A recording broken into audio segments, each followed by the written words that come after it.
Hello, everyone. Good morning. We will wait a couple of minutes more so more people can join us. Okay, so we'll be starting at 8:33.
Okay, let's begin. Um, Good morning, everyone, and welcome to the second day of the GEONETCast-Americas training for Eastern Caribbean states. And in the first day, we have introduced GeoNetcast-Americas, or the GNC-A system. We also have explored the GNC-A ingestion directory and visualized some of the available products with NASA Panoply Data Viewer. And in the data processing hands-on activities, we have introduced Python and why it's the most used programming language by the meteorological community. We have seen some useful libraries for satellite data processing and also many application examples. We have also introduced Google Colab, which makes possible to run scripts online. And we have started processing Google 16 imagery directly in the cloud. And in the second day, we will see an overview of the GeoNetcast-Americas station components and start exploring the hardware of your ground stations in more detail. Okay, so today we'll see the characteristics of the antennas of the project and also an equipment called the LNB, which is a very important equipment of your stations. And we will also learn how to retrieve the antenna pointing parameters, which is crucial for setting up the station and also for maintenance activities. Okay, And in the data processing and visualization hands-on, we will continue to manipulate GOES-R imagery. And we will also propose some homework activities, so you may practice a little bit. Okay? In this first presentation of the day, we will see the functions of each component of your GeoNetcast-Americas station and see some equipment examples. And the basic idea here is that you understand how a station works, the different equipment that may be used to receive the GNC-A signal. Also, it's important that you understand the characteristics of the equipment you have in the ground stations of the project, okay? And before we begin, if you have any question throughout the day about any aspect seen in the presentations, you may send a question in the chat box. And also Cassian has put some instructions for the day, okay, in the chat window. Okay, we have seen in the first day that the GeoNetcast-Americas signal is rebroadcast by a geostationary satellite called Intelsat 21 at 58 degrees west. And in the station, we basically have 5 components. Okay? The antenna, the LNB, the DVB-S2 receiver, the fast professional client, and the workstations. Okay, these are the 5 basic components of a GeoNetcast-Americas station. The antenna receives the signal and projects the signal into the LNB. And LNB stands for low noise block down converter, and we will explain it a little bit more later. Between the satellite and the antenna, the signal is attenuated, right? So it loses power.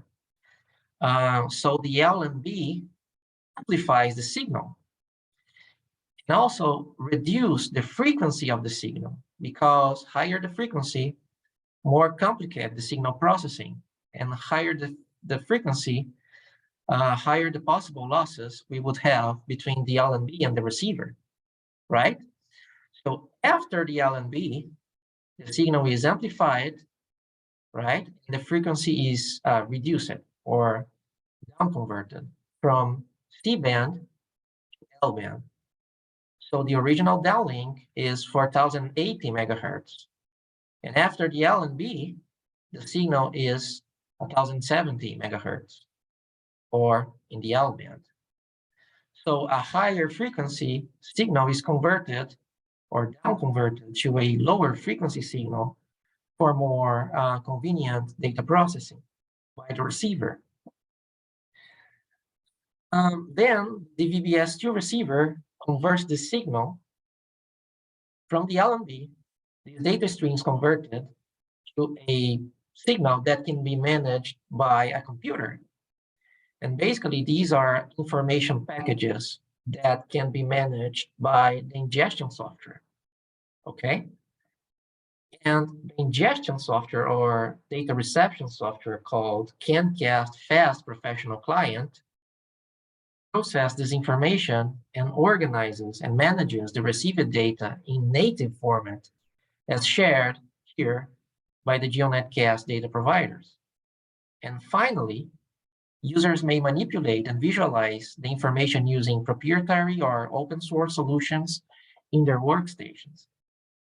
And we also have an UPS, or uninterruptible power supply, which allows the stations to keep running for a period of time, even when the power is interrupted, okay? So these are the basic components and functionalities of each one of them. And here we have the GeoNetcast-Americas station from St. Kitts in this case. And from right to left, we have the antenna, which is a 3-meter antenna. We have the LNB here and a filter attached to the antenna. Then we have the coaxial cable, which is connected here in the back panel of the DVB-S2 receiver. And in the project, we have a receiver model called the Nova S300D, and it has Ethernet connection which makes things much easier, and we will see why later. Okay, and then we have two workstations. The first one here, called the data acquisition workstation with the fast client installed, and the second one here, called the data processing and visualization workstation, running the visualization software from EEC called Proteus. Okay.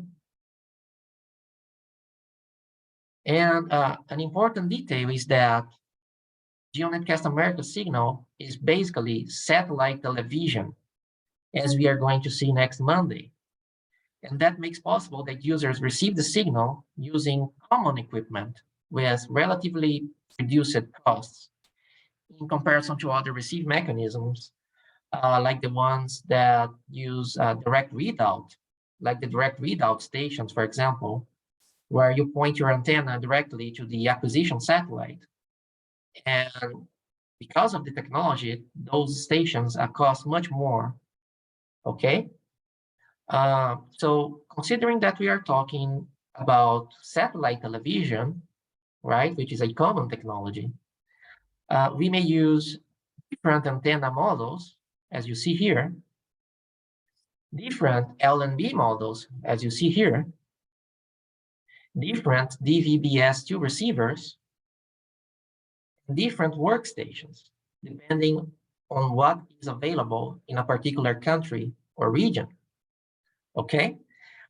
For example, here in Brazil, we have national antenna manufacturers and national LNB manufacturers. So most users here purchase equipment that are manufactured here in Brazil, which are much cheaper than the international options. And the only component of the station that has a single option and a single supplier is the fast client, because NOAA uses this software in the server, in the uplink in Georgia.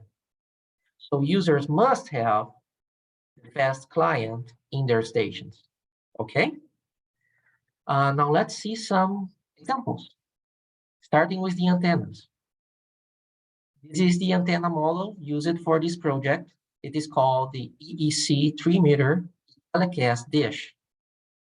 And here we have photos of the installations at St. Kitts, Antigua and Barbuda, and Grenada. And as you may see, it's the same antenna model for all the participants of the project. And Met Services needed to build a base to anchor the pedestal of the dish in ground, as you see here and here, except for Antigua, that, as we see here in the photo in the middle, is a roof mount and did not require the base. And here we have some photos of antennas used in other countries. And you may see that there's a big variation in terms of models and diameters. For example, we have some countries using mesh antennas instead of solid dishes. So in Argentina and Dominican Republic, for example, they are using these mesh antennas, right? Because that is what is available for them. And some of them are using solid dishes, also manufactured locally, like this example from Mexico. And some countries are using what is called an offset dish, like this one here from Ecuador. And it is so called an offset dish because the antenna feed, or this piece of equipment here, is offset to the side of the reflector. But all of them works well, okay, because they meet the minimum requirements of the system, okay? However, if you have specific requirements like a higher survival wind speed to resist a hurricane, for example, you need a more robust antenna, like the ones used in the project. And here we have some other examples for Brazil, Honduras, Haiti. And another detail is that in some cases, users reuse antennas that have been used for other purposes in the past, like in this first photo here from NPE in Brazil, where I work. We used this antenna to receive EUMETSAT data in the past. And we have repointed or reused this antenna to receive GeoNetcast-Americas because it also met the minimum requirements. And the same happened, for example, with the Peruvian Navy in this first photo.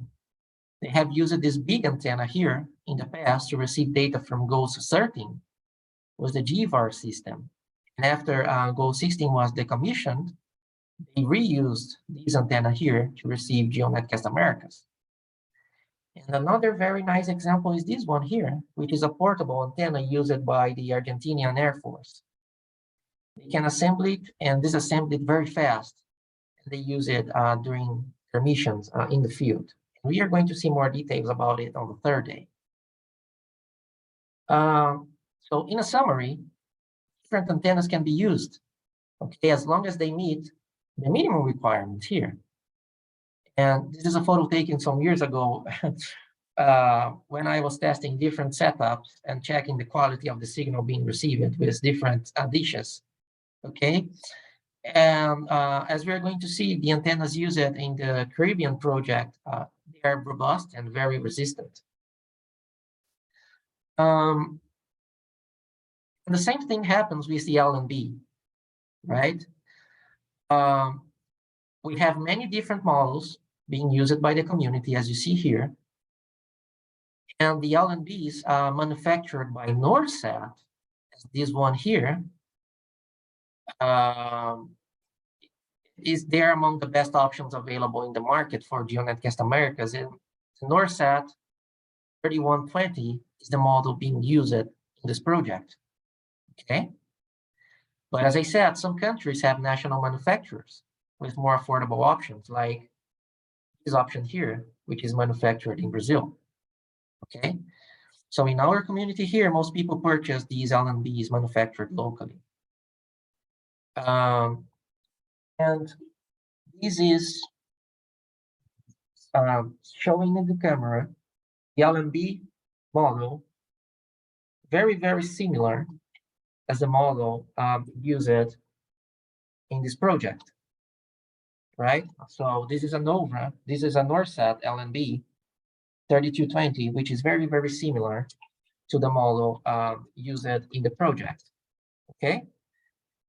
And I have another model here, I'm showing it in the camera, which is a national Brazilian LNB. And in this case, it's an LNBF because the feed, as you see here, is in the same piece of equipment as the LNB here, right? So this is a national model of LNB, okay? And regarding the DVB-S2 receivers, the NOVA S300D is by far the unit most used by the GeoNetcast-Americas community. Probably because there are lots of tutorials and procedures on how to configure it for GeoNetcast. And it's a very good receiver. It has an Ethernet port, which makes communication with the workstation much easier than USB models, for example. And it eliminates possible problems with USB drivers, which was a big problem in the past, okay? And having an Ethernet connection also allows users to connect the receiver at any point in their local network. So for example, there are users that have the receiver near the antenna to avoid using very long RF cables, which could attenuate the signal. And then they connect the receiver to the local network, and they have the workstation in another location at the local network. So this is one of the advantages of receivers like this one. And it's a very good receiver. However, there are many other options in the market, like this one in the photos that have also been tested by the community. But as you see here, most of them, like this one, these, and this one, they are internal cards, right? That use other communication interfaces like PCI, like this model here, or PCI Express, like this one here, or USB, like this one here, right? They are usually cheaper, approximately a third of the cost or less, but you need a workstation with these slots available, okay, in the motherboard.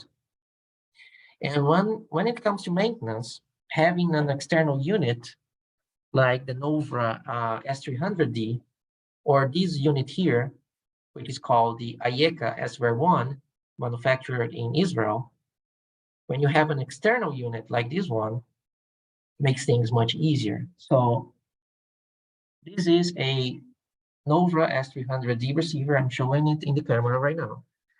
And this is the same model, use it in your ground stations.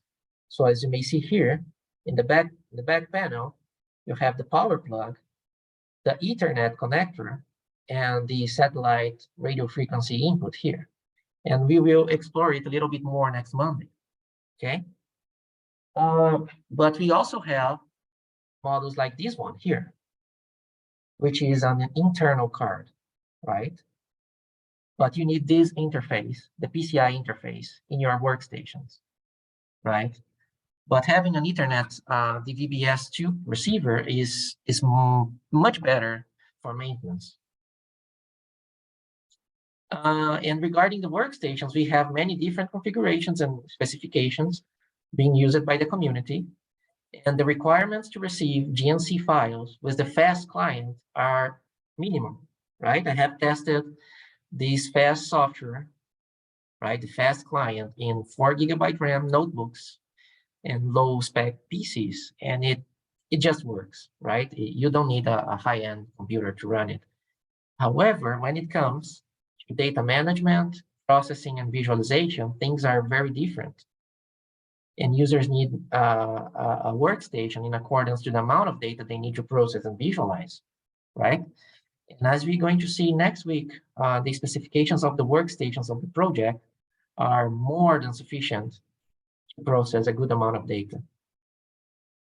And here we have some other examples from the community, from Brazil, Argentina, just to exemplify a variety of options that users may have in their stations.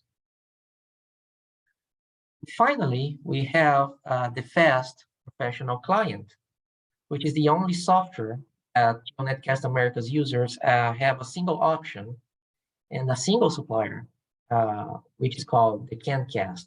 CANcast is the manufacturer, developers of this software called FAST, right? And that happens because NOAA uses this software, the same software, in the uplink server in Georgia.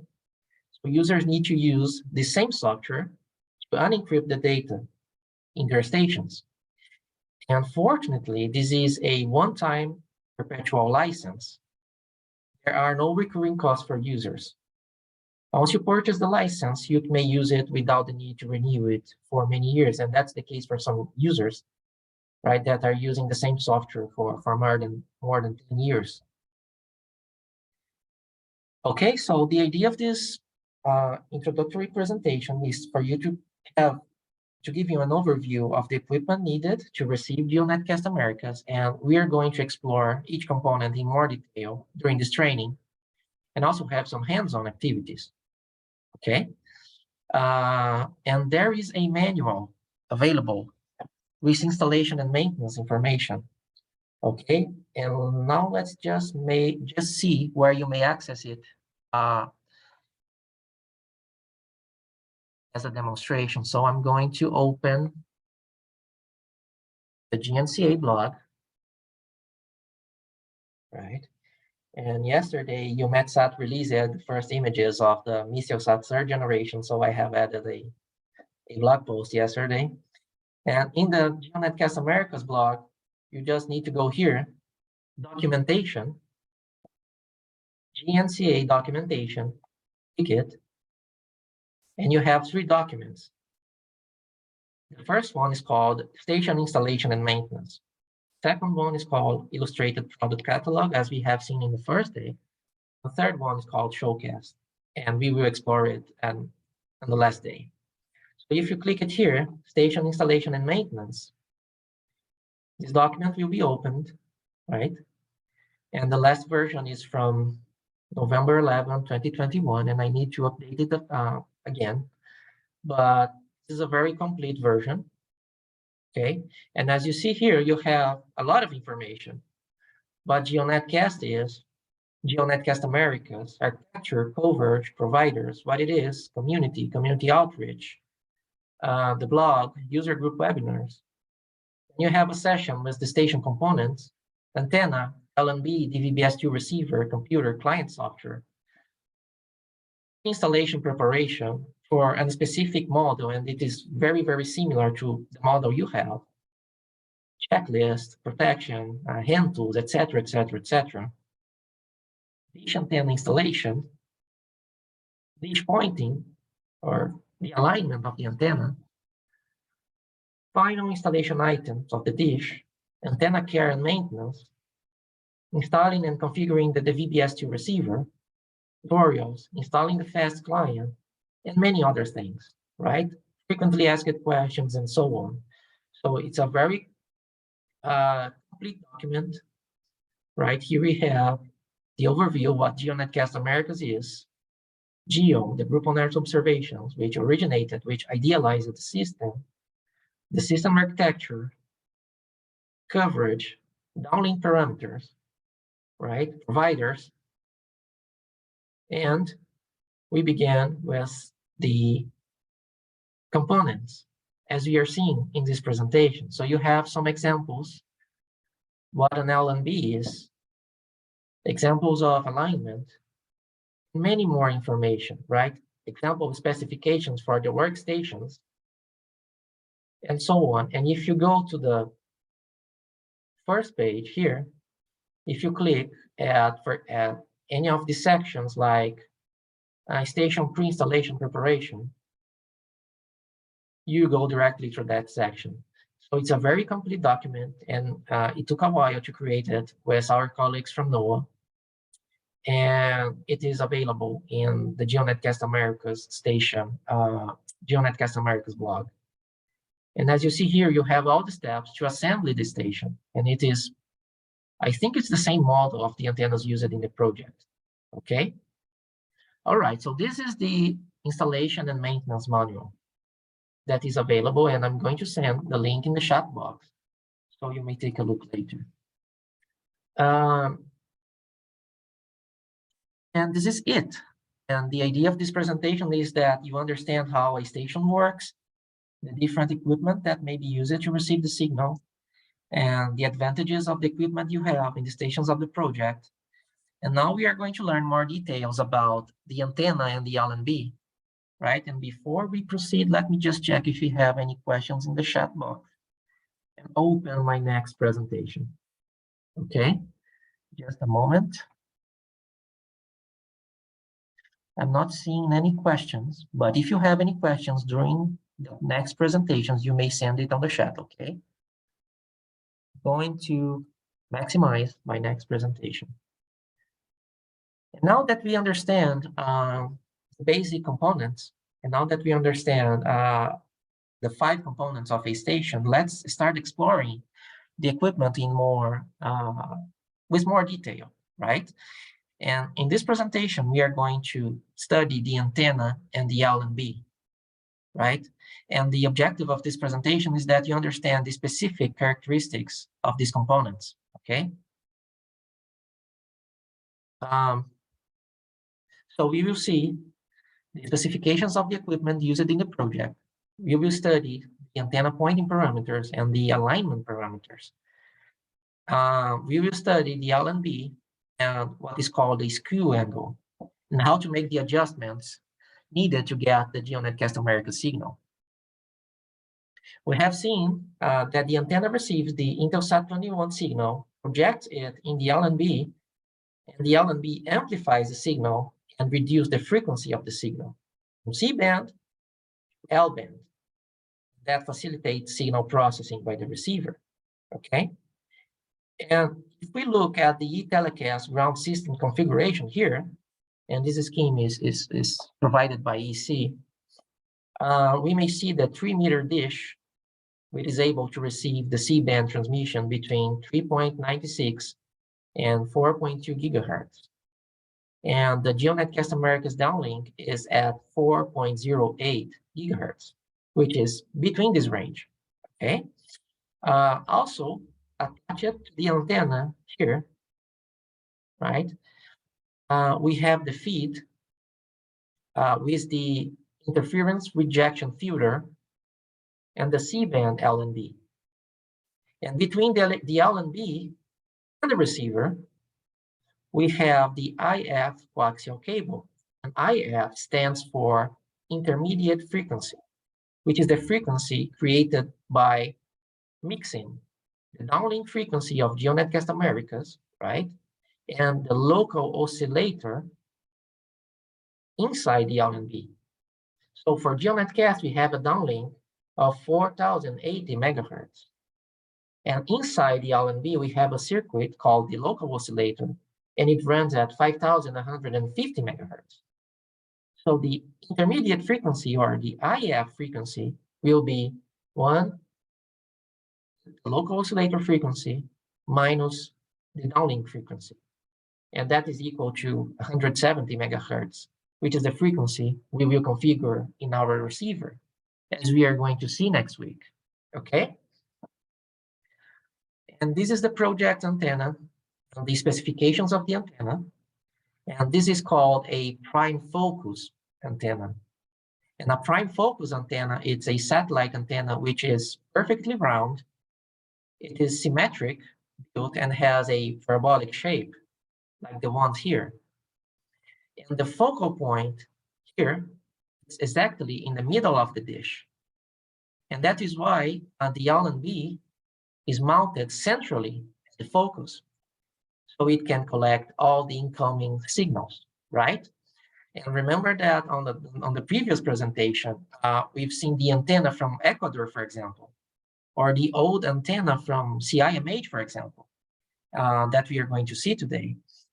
These are offset antennas, not prime focus antennas. So the antennas of the project is a prime focus dish. We have a reflector diameter of 3 meters, right?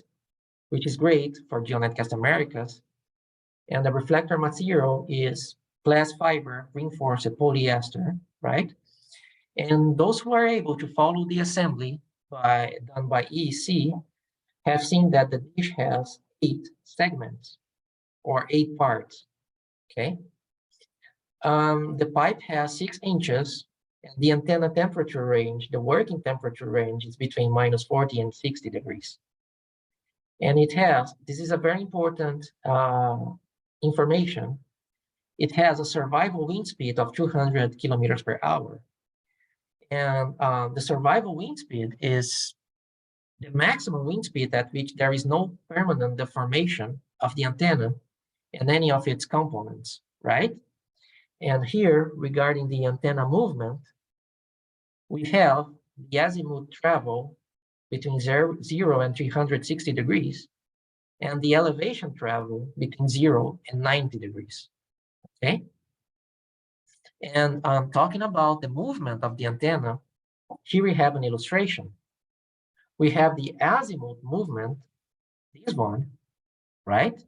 Which is basically the direction that the antenna is pointing on, or the horizontal angle in relation to true north or the magnetic north in a clockwise direction, right? Between 0 and 360 degrees, between 0 and 360, right? And the antenna elevation angle is the angle between here, the horizontal plane, and the line of sight, between 0 to 90 degrees.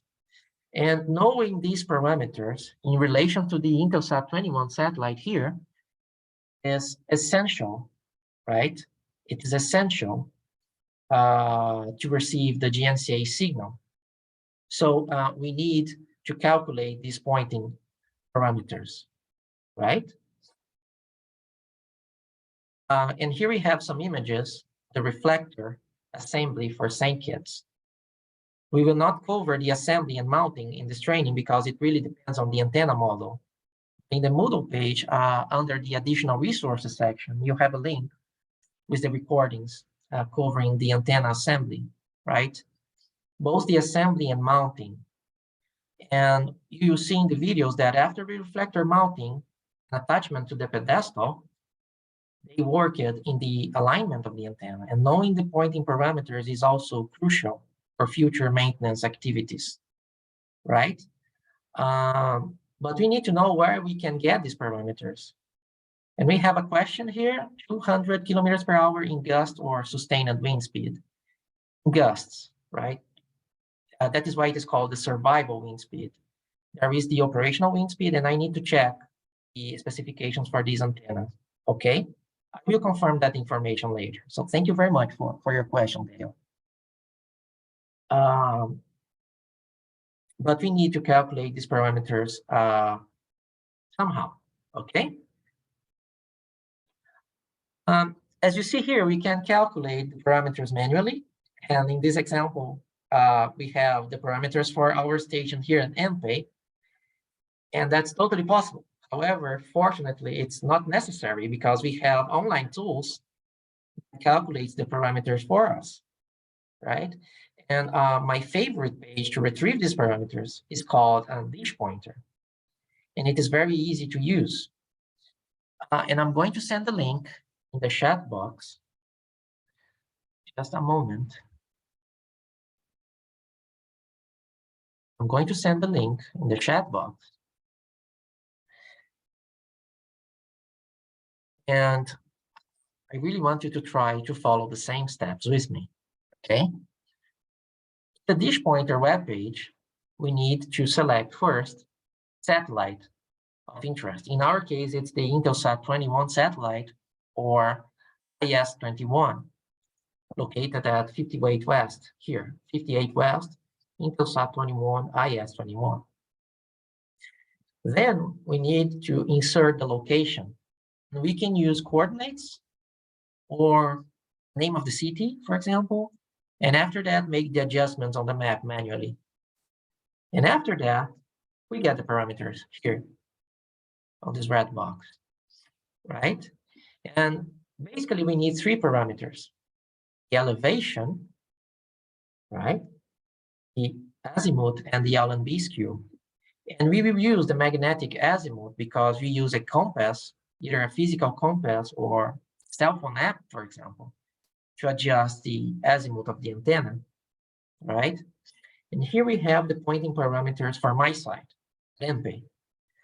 59.6 degree elevation for the elevation, 351.6 for the magnetic azimuth, and minus 28.3 degrees for the Allen-B skew. And we will see what that means, okay? Now let's make a quick demonstration in the Dish Pointer webpage. And I'm going to get the parameters for my location, and I really want you to follow along with me.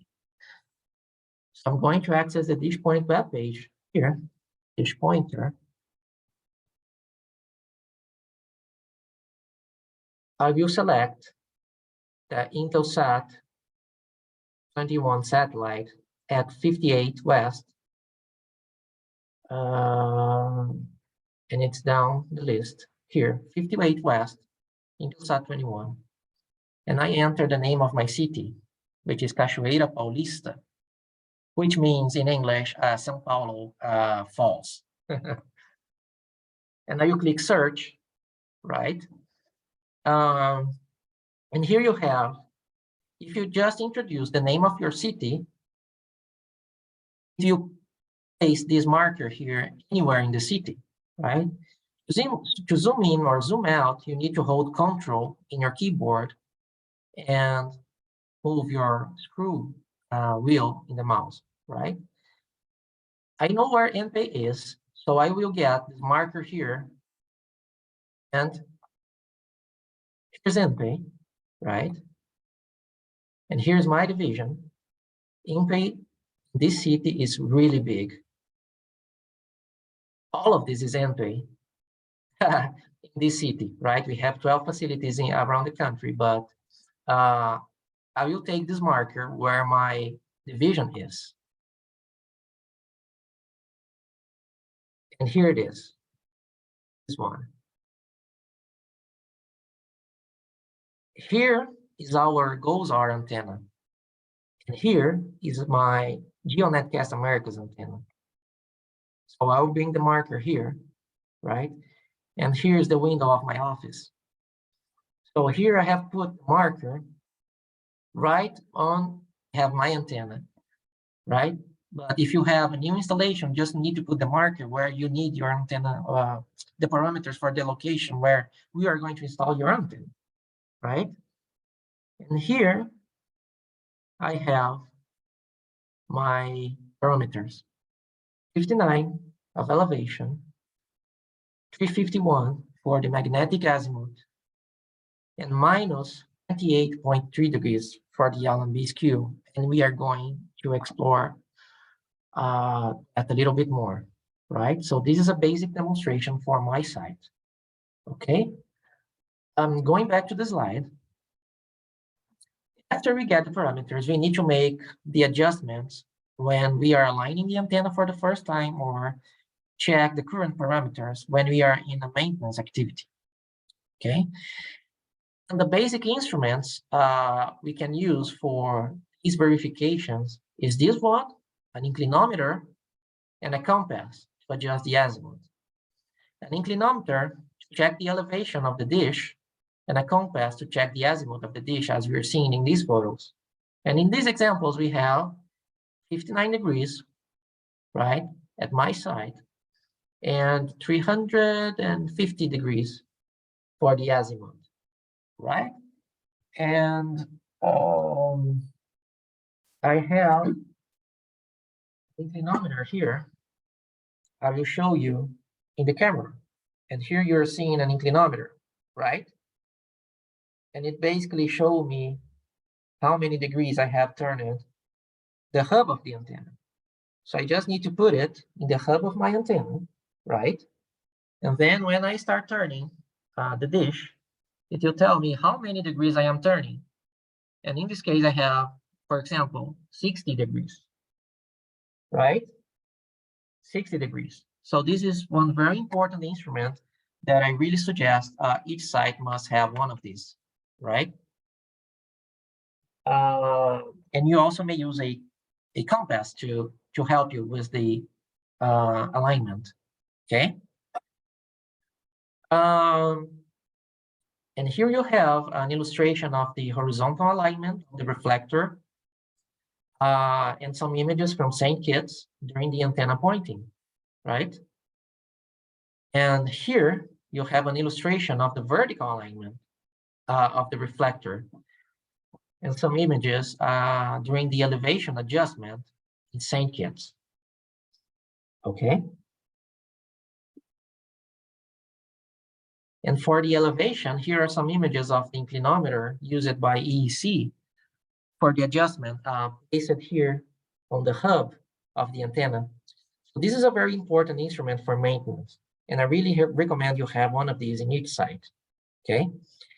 And each antenna model has a different method for assembly and alignment, right? And in the future, if you need detailed information about your antennas and how to make these adjustments, there is an excellent document provided by EC called the eTelecast Site Preparation Manual.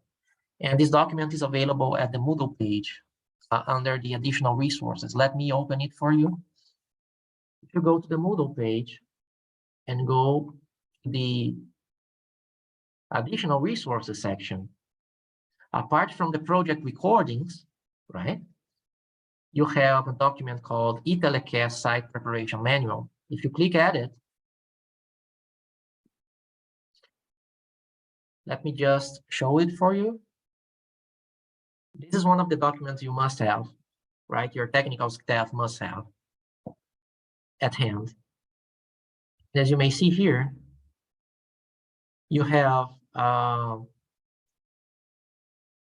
foundation specification, power requirements, structure assembly, reflector installation, elevation assembly, attaching the reflector, and many other things, workstation connection. And here you have antenna alignment, elevation adjustment, and azimuth adjustment, and fine tuning, right? Lighting conditions and many other information. So this is a very important document. And if you go to the alignment section, you see information such as this, right, on how you may adjust the elevation. And for example, raising up on the lower edge of the reflector and removing the bolts through the two struts of the elevation adjustment rod sets the rough elevation angle. Continue lifting up on the reflector until the desired angle is read on the inclinometer. Place the bolt through the hole in the strut that is closer to this angle. Adjust the nuts at the elevation block, this one, until the exact angle is read in the inclinometer. So you need this information, right? And this information is available in Moodle. Also, apart from using a physical inclinometer and compass, there are some cell phone apps that really helps during the installation and maintenance. And here I have listed 3 apps called Compass, the other called Clinometer, and the third called Set Finder. They are all available for free, and they are really useful. Okay. I have used it, especially this one, the Clinometer, when I didn't have a physical inclinometer with me. Okay, so it's very useful. And here's another helpful app for new installations, and it's called Satellite Director. And it's very nice. It uses the GPS of your cell phones to get the coordinates, and then you just need to select the satellite. And this is not the satellite for GeoNetCast, it's the default satellite of the software. And after you select the satellite, it will open the camera of your phone with a blue cross here in the middle of the camera. And you may easily check the right orientation for a particular satellite. And it makes a beep when you are pointing the cell phone in the direction of the satellite. And this is very helpful for new installations because you will have a very nice idea of the final alignment of your antenna, right? Before installing your antenna, right? However, not all cell phones are able to run this app because you need the right sensors embedded, like a magnetometer, for example. But if you are working with maintenance in the future, I really recommend trying and checking if your cell phones are compatible, especially if your Met services haven't installed the ground station yet. Okay. And attached to the antenna, we have the L&B, the bandpass filter, and the C-band feed, right? This example here in the camera, which is an LNB very similar to what you're using in the project, I have the support, I have the feed, and I have the LNB here. In this example here, I do not have a filter, right? But in the ground stations of the project, you have a filter, and that's a very important piece of equipment. And we will need to add one of these in our stations here because of 5G interference. So the C-band feed basically gets the energy concentrated at the focal point by the antenna reflector, right? This is the focal point. So it gets this energy here. And it feeds the RF, the radio frequency, as an input for the next stage, which is the bandpass filter in your stations, right? And the bandpass filter allows signals only within a selected range of frequencies to be decoded. And it also prevents signals at unwanted frequencies from getting through, right? So filters like this one are very useful to prevent interferences like 5G, radar, etc. And finally, in the third stage, the LNB amplifies the signal and reduces the frequency of the signal for more convenient data processing by the receiver, right? And these are the specifications for each one of these components, right? For the LNB, for the bandpass filter, and the feed. And as you may see, the frequency range is the same for all of them, okay? And remember that GNC-A, the downlink of the system is 4.08 gigahertz, which is within this range. And we have some insertion losses here at the feed and here at the bandpass filter, right? That is an attenuation of the signal right? By the feed and filtering stages. Well, that is, the signal is attenuated a little bit. However, we have a huge gain, a huge amplification provided by the LNB active circuitry, right? And here, the noise temperature of the LNB is the small amount of noise produced by the equipment itself. And this noise is added by the LNB, and it reduces the quality of the signal. So the lower noise temperature, the better. And C-band LNBs typically have a noise temperature of 30K, up to 30K. And this model has a noise temperature of 25K, which is good. And here's a very important concept that I really need you to understand, right? Apart from the antenna azimuth and elevation, we need to adjust the LNB skew angle, right? Which is also called the LNB polarization angle, right? If you look at your antennas, you will see that LNB is turned. They are not like this. If you look in front of the antenna, they are more or less like this, right? And that's the skew angle. And the polarization angle is basically how many degrees you need to turn the LNB, starting from the reference position or the zero position. And for the LNB used in the project, NORSAT 3120, this piece here, this protruding piece of metal here, inside the LNB points to the polarity direction, right? So before turning the LNB, we need to position it at a polarization angle of 0 degrees, vertical or horizontal.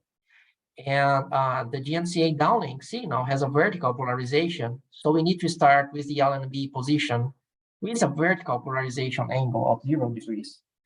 So this is the starting position of the LNB, right? When you are assembling a new dish, you need to position it like this. And after that, we start turning the amount of degrees you need in your stations, according to the values shown by dish pointer, right? And in this example from the right, we are seeing an skew angle of minus 28.3 degrees, as indicated by dish pointer. It indicates that you need to turn the LNB in the clockwise direction if you are facing towards the dish, okay? So this minus here is a little bit tricky because these interfaces, like dish pointer, for some reason, they calculate the angle considering we are looking towards the satellite, or like if you were behind the dish. But we adjust the LNB, of course, facing towards the dish, so you need to invert the signal. So in a summary, a value, the negative value indicates a clockwise turn, and a positive value indicates a counterclockwise turn, right? So suppose that I am with the dish, I am the dish, and you are making the adjustment, right? And I have an angle of minus 28 degrees, right? So I am looking towards the satellite, right? So I need to turn the LNB minus 38 degrees, 28 degrees, so in the counterclockwise direction. However, if you're looking towards the dish, we will see the LNB turning in the clockwise direction. So I will turn it in the counterclockwise, and in the camera, you are seeing it turning in the clockwise direction, right? And that's what it means, minus 28, right? If you're looking towards the dish, you need to turn your LNB in the clockwise direction.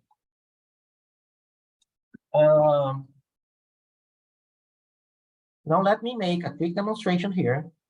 So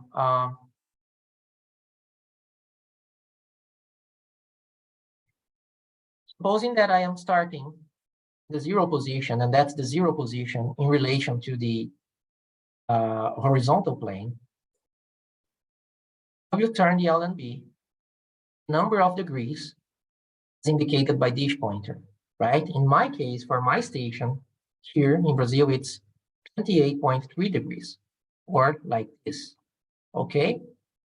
And this circle here is the RF connector that you're seeing here.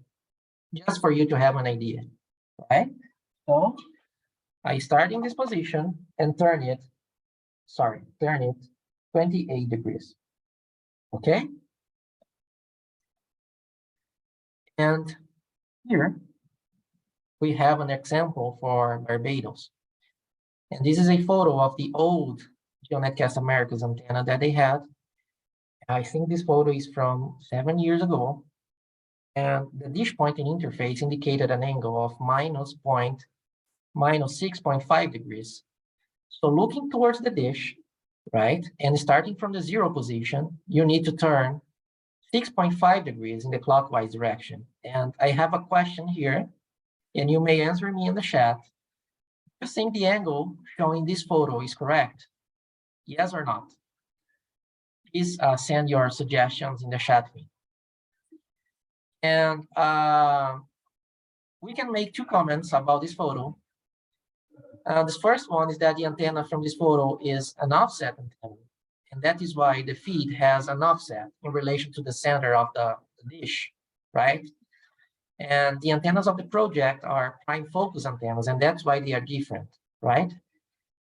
And the other comment is that the LNB skew angle in this case is reversed, right? And at the time, that was one of the causes of the bad reception. So instead of turning the LNB 6 degrees, the clockwise direction, it was turned in the counterclockwise direction.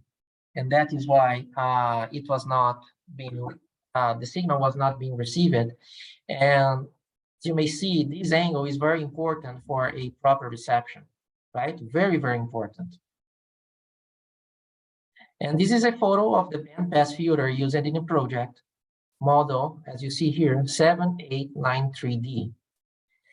And as we commented, the purpose of this filter here is to eliminate possible interferences like radar and other C-band interference sources. And on this graph here, on the right, you see what is called the typical response of this filter.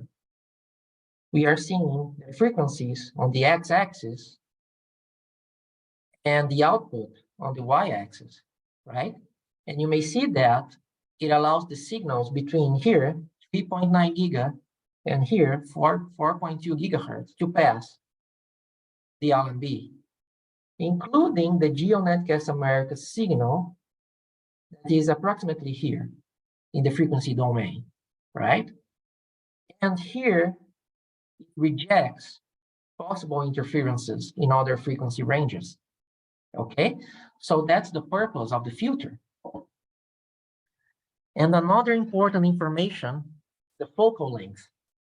And the focal length is the distance between the face of the feed here or here and the reflector cover plate as seen in this illustration, right? And this parameter depends on the model of the antenna. And you may find more instructions on how to adjust it in the document provided by EC. It's available on the Moodle page, but an important information you need to know is that the antennas of the project, the focal length is 35.8 inches. And that's why Eric Baptist is measuring this distance here during the installation in St. Kitts, okay? So that's a very important information for new installations, or in the future, if you need to change your LNB, you need to know this parameter also, okay? These are the pointing parameters for St. Kitts. An elevation of, in this example, okay? An elevation here, this is the elevation angle in relation to the horizontal plane, an elevation of 69 degrees, a magnetic azimuth of 179, and an LNB skew angle of minus 14.8, minus 14.8, meaning that you need to turn your LNB 14 degrees. If you're looking towards the satellite dish, you need to turn it 14 degrees in the clockwise direction. Okay?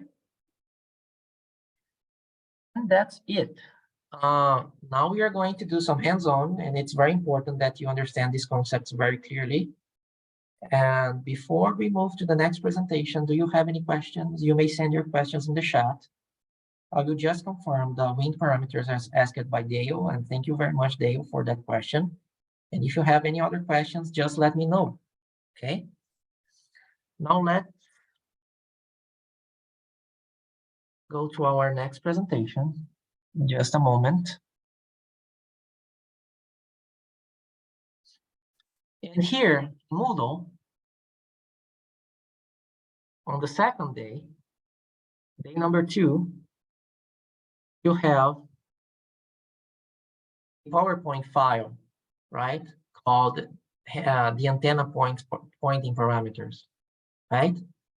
And you have an assignment here called antenna pointing parameters for your location. So now, please download this file here, hands-on antenna pointing parameters, right? If you click at it, it will be downloaded to your computers, right? And when you open it,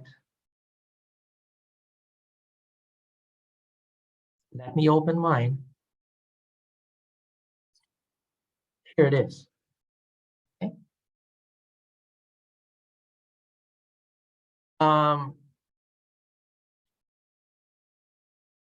Before we start, I would like to make a pause here and ask you that you open your GOZAR Colab notebooks as we did in the first day, and please run steps number 2 and number 3 again, as we did in the first day. This step here, and this one here, as I'm doing it right now, right? To install the libraries and download the ancillary files. And one thing that I forgot to mention in the first day is that the Google Colab virtual machine doesn't keep its state, meaning doesn't keep the libraries or the files if you stay a long time without using it. So if you run steps 2 and 3 now, when you begin the Python hands-on activities, you will be able to follow the steps with me, okay? Now, returning the presentation, and also for the ones that were not here in the first day, you may access this Colab notebook on Moodle on the first day, day number 1. If you click here, processing GOZAR imagery with Python, you will be redirected to the Google Colab interface. At the Google Colab interface, you click File, Save Copy in Drive. This notebook will be copied to your Gmail account, and you will be able to make your edits and changes and save your changes, okay? Let me go back the slide here. So this hands-on activity, we are going to show you the table that you need to fill and practice a little bit with the angles. If you have downloaded the file, you see this table here, and that's the table we would like you to fill in. And we have 1 row per site, right? And some columns with a description of the site, location, the coordinates, and the magnetic azimuth, elevation, and LNB skew. So this would serve as a good reference for future maintenance activities in the context of this project, right? And in the last presentation, we have seen the parameters for same kits, so it's already there, okay? Now let's practice a little bit again. So I'm going to open the dish point interface again, right? Dish pointer, and let me load it again. And I really want you to repeat the same steps with me. And you may follow the steps for your services, right? I'm going to demonstrate for NP again, but you may try the same steps for your services. The first thing to do is to select the satellite down below in the list. 58 West, Intelsat 21. and then your city or your lat long coordinates. In my case, my city is this one, Cachoeira Paulista. Search.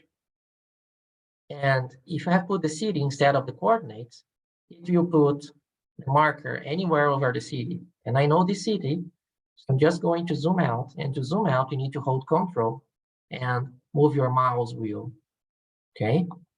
And I take the marker here into my division at NP, here, and put it where I want to install this antenna, and here. One important thing, suppose that in my plan, I wanted to install the antenna here.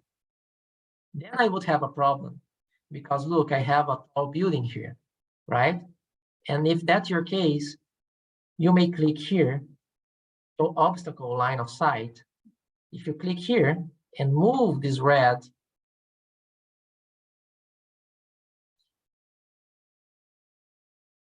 you can move this red marker and it will show you this, right? The maximum height of that building so it doesn't interfere in your signal, okay? But that's not my case. I want to install the dish here, right? So I do not need to show the obstacle because I do not have any obstacles here. I have a tree here, but it's not very high. So I don't need to show it. And after you have found your site and your position, you just need to retrieve these three informations: elevation, magnetic azimuth, and Allen-B skew, okay? Going back to my slide, right? And I'm going to enter the addition mode. So I'm going to introduce this here. Azimuth, 351.6. Elevation, 59.6. And Allen-B skew, minus 28.3, right? And here I will simulate for you the adjustment of my antenna, right? So I have an azimuth angle of 351 degrees. So I have from 0, 360, right? So 351 is here. And in a real station, I need to use a compass to check it, right? The elevation, in my case, is 59.6 degrees, approximately here. And in a real station, I use an inclinometer. And my Allen-B skew is minus 28.3, meaning that if I'm facing towards the dish, it's the invert of what is being shown here. So I need to turn my Allen-B in the clockwise direction, 28.3 degrees, more or less here, okay? So that's the pointing the alignment parameters for me, for my site here at NP. And just to remember, these are the instruments you need to have for the antenna alignment: a compass for the azimuth, an inclinometer for the elevation, and Allen-B skew. And I really, really suggest that maintenance staff should have these instruments available in each site, right? And this is the Allen-B for my site. In this case, again, 28.3 in the clockwise direction, the inverse of the signal, because I'm facing towards the dish, okay? Now let's do another hands-on, and I'm going to get the parameters for SyncKit, okay? So for SyncKit, let me open the dish pointer interface again and reload it. And I will try to enter the lat long coordinates, and I don't remember if I need to put first. So the latitude 17.2889, comma, minus 62.7079. And I will choose the Intelsat 21 satellite here, 58 West, and click on search. And this is my result, right? I'm not sure if this, let me check if this is the right.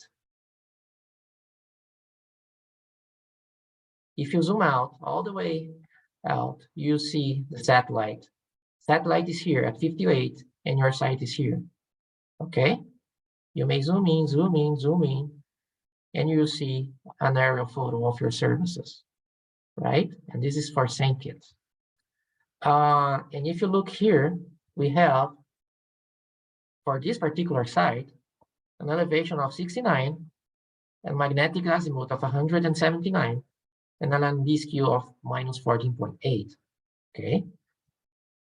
An azimuth of 179.2, and that's the magnetic azimuth, not the true north, okay? The elevation is 69. And the LNB skew, minus 14.8, okay? So I will copy these values here and paste it here on the next slide to serve to me as a reference.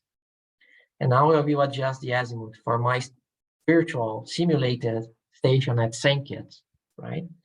So the azimuth is 179 degrees, 0.2, more or less here. The elevation is 69 degrees. 69 degrees here. And the LNB skew is minus 14.8, meaning that we need to turn the LNB in the clockwise direction. Oops, I'm sorry. Like this. 14.8 degrees. Okay? So these are the parameters for SaintKit, right? Used by EEC during the pointing of this antenna. Now let me go back to my presentation. And if you notice, nearer the station is, here I have both parameters for both NPay and SaintKit. And nearer the station is from the satellite, higher the dish elevation, okay? So you are nearer from the satellite, near to the satellite, your elevation is higher than mine. Also, farther the longitude in relation to the satellite, greater the LNB skew angle, because the skew angle compensates the Earth's curvature, okay? So these are the parameters for SaintKit and for NPay. And here we have a couple of examples of extreme elevation angles, right? Of GeoNetcast-Americas users that probably have the biggest and the smallest elevation angles in the community.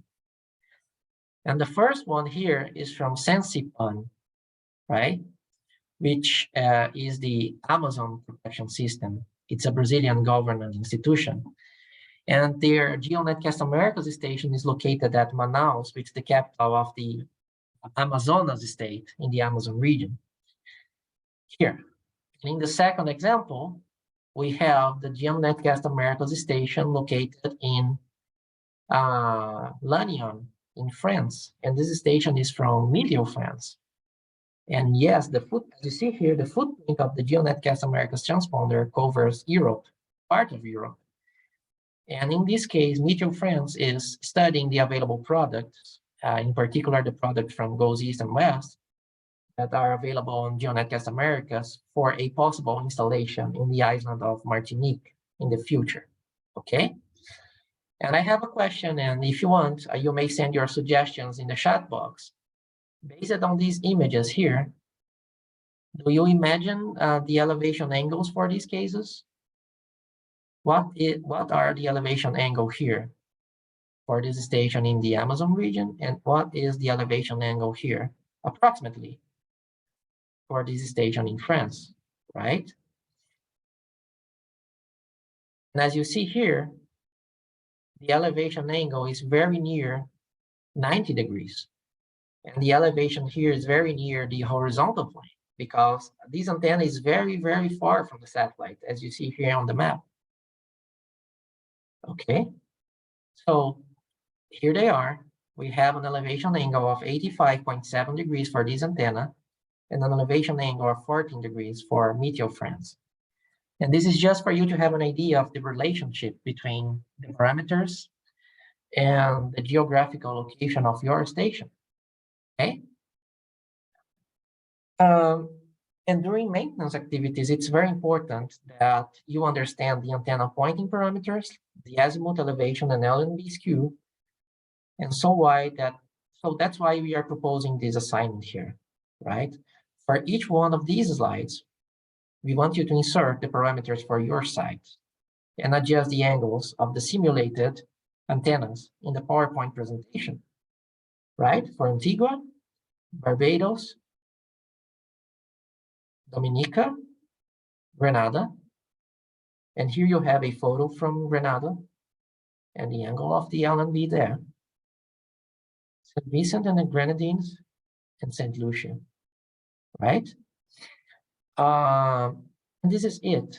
In Moodle, you may upload a print screen of the slide with the requested information until the last day of this training on the May 15th.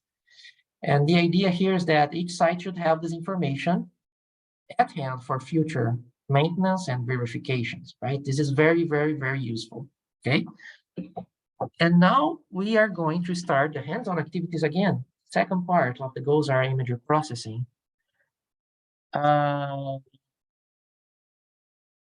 We have a question. If the station has to move, what is the range for significant change? You means if it moves naturally with a wind gust, for example, Cassian? Oh, no, actually, so suppose that they say to move location. Oh, and okay. they have, yeah. I know they will still have to recalibrate, but Yes. how significant would be the angle change in terms of a range of motion? If you move, range of motion, sorry, movement. If you move, if you have to move the antenna about 1 kilometer, would you have significant angle change compared to 5 kilometers? Okay, that's all I need to know. Very little change, and I can show you here. For example, in this position in St. Kitts, these are the parameters, and let me keep it in the slides. These are the parameters for St. Kitts. Okay. If I move it, let me move here from this position to this position. You see that, I have moved many kilometers here, a couple of kilometers here. And the parameters are basically the same, right? We didn't have any change on the azimuth parameter, 179.2. We didn't have any change in the elevation angle, but we had a slightly change, a decimal change in the LNB skew. So as you see, that the changes are minimal. If I need to move it hundreds of kilometers away, then we start having some changes, right? Especially, for example, in this position, which is some hundreds of kilometers away, the elevation changed from 69 to 68.9, so that's a little change. The biggest change you should have is in the LNB skew, right? But as you see, these changes are minimal, okay? I hope that answers your questions.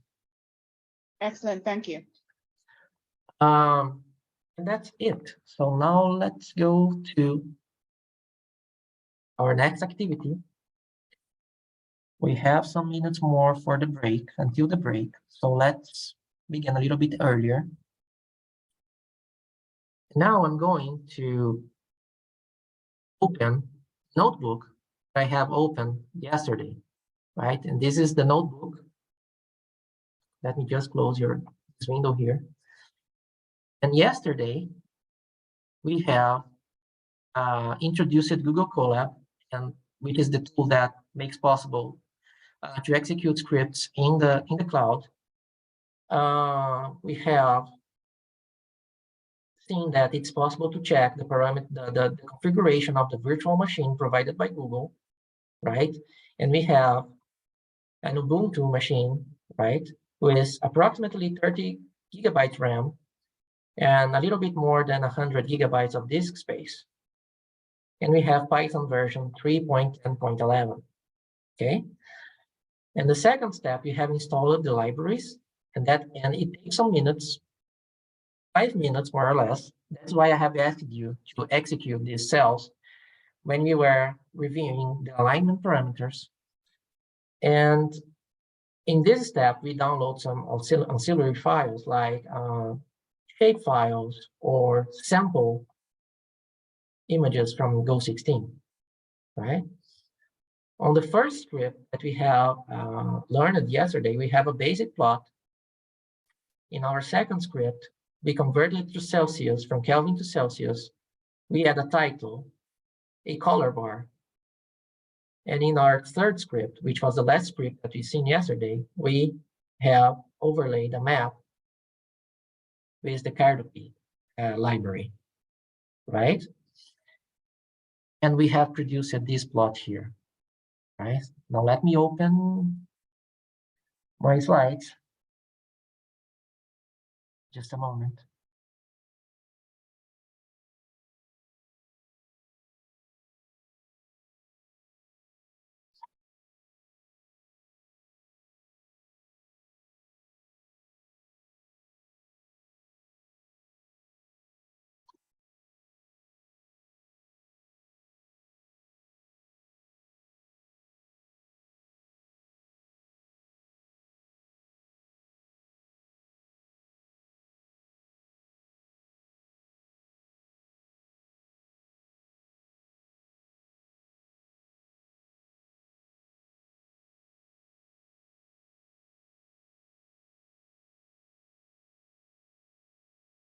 Just a moment, okay? I'm opening my slides here.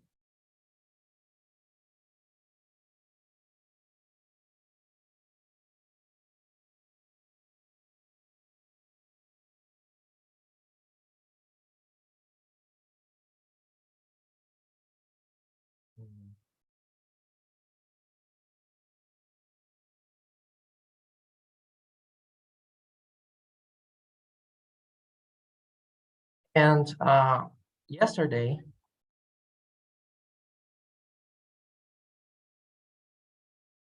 the last script you've seen produced this result here, right? And we finished the demonstration adding a time counter to exemplify how you may check the time required to run your script, right? And that may be useful during your development in order to optimize your algorithms and generate imagery faster to your users, okay? And this is our fourth script, script number 4, right? Which produces the same output that script number 3. But instead of manually inserting the projection parameters like we have done in the first day, remember that we have inserted the central longitude of the satellite for Go16 minus 75, and the satellite altitude more than 35,000 kilometers, right? And in this example, we are doing the same thing. However, we are reading the parameters from the metadata that is available on the netcdf file, right?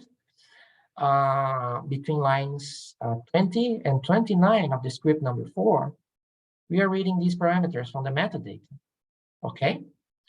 So in this first command, we are reading the longitude of the satellite, which is one of the parameters available here in the GOES imager projection variable of this netcdf file, okay?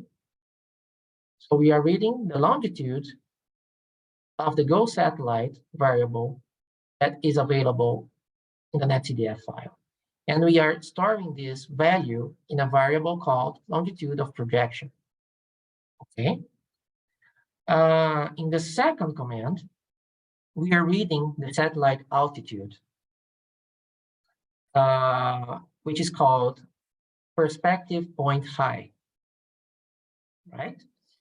Also available in the GOES imager projection variable, available in the netcdf file. And how do I know it? How do I know all these names and how these variables are called? Because I have studied the file before I started processing them with Python. I have opened this file with Panoply, as we have seen in the first day. And then I understood that these are the variables that I needed to read with Python. That's why Panoply is important for development and learning how these files are structured, okay? Then in this third command, I'm declaring the Cartopy projection. Instead of manually inserting these parameters, I'm declaring the projection, and our files is in the geostationary projection, as you see here, geostationary, and I'm passing the parameters. Central longitude, I'm passing this variable here, right, with the longitude of the satellite. And satellite height, in the satellite height required by Cartopy, I'm passing this variable, perspective point height, which is this variable here, which stores the height of the satellite as informed by the file itself, right? Now it seems a little bit complicated, but we will understand why this is important, why reading the metadata is important, okay? And after that, we calculate the extent of the data. And on the third script, we have manually inserted big numbers. And in this example, we are calculating them using the data available in the metadata. So we are doing that. Half of the full disk times the pixel size in radians times the satellite altitude for both north direction, south direction, left direction, and right direction. And how do I know that? And that is informed in the GOES-R product manual. If you enter GOES-R webpage, here, and I'm sending you a link in the chat box.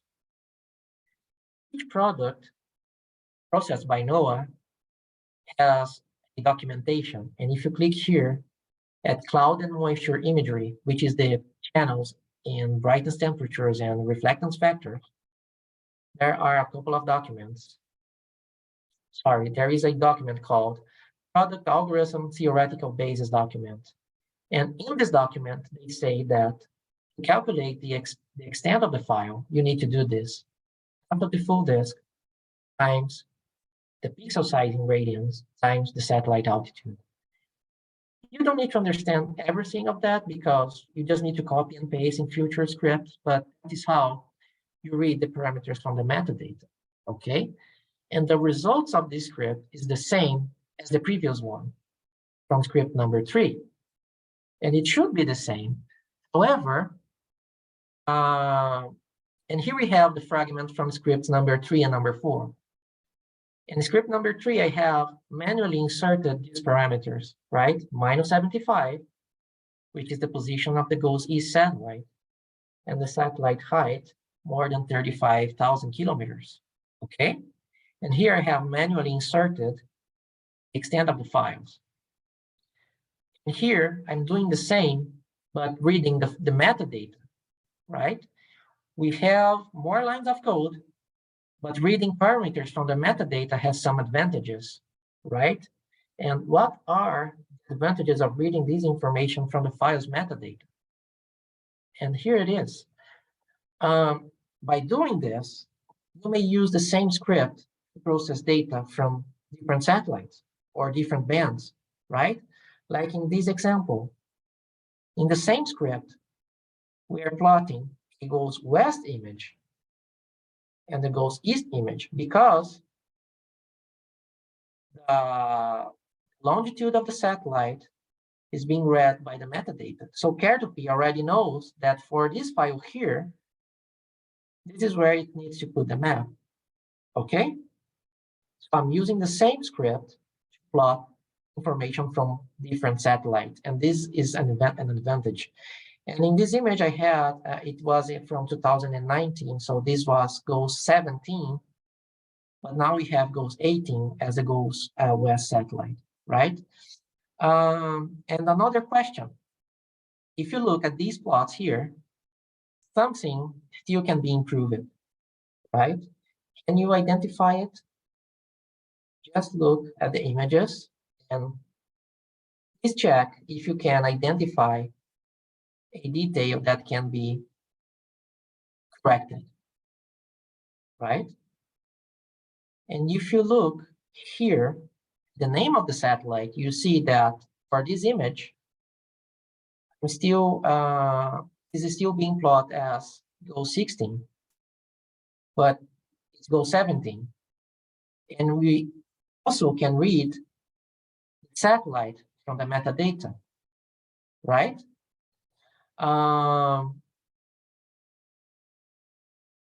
We can read the satellite name by using these commands here, right?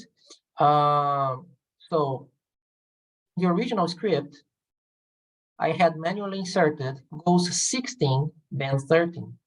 That is why when I plot an image from GOES-17, it will also plot GOES-16. However, if I read the satellite and the band directly from the NetCDF, when I plot the information, it will write in the title information from the right satellite. Let me just make you a quick example, a quick demonstration in script number 3. If I add here this information, right? I'm going to send this information for you in the chat. Here I'm reading what they call the platform ID identification from the file, and that will return the name of the satellite. And on the band identification, we return the number of the band. And if I run the script again, you may see here the satellite is GOES-16, and the band number is band 13. So I can use the same script to process basically any band from the GOES-16 or 17 or 18 satellites, okay? And here I have another new example, a new concept, which is string formatting. In this string here, you don't have you do not have an F before the string, and on this string here, you have an F before the string. And when you do that, when you insert an F before the string, you have what is called a formatted string. So if I start a text with an F before the first quote, I may introduce variables between brackets, as you're seeing here, right? Now let me just make a quick example. If I insert a new quote here, a new quote cell, and I create a variable with my name, for example, Diego, and where I work,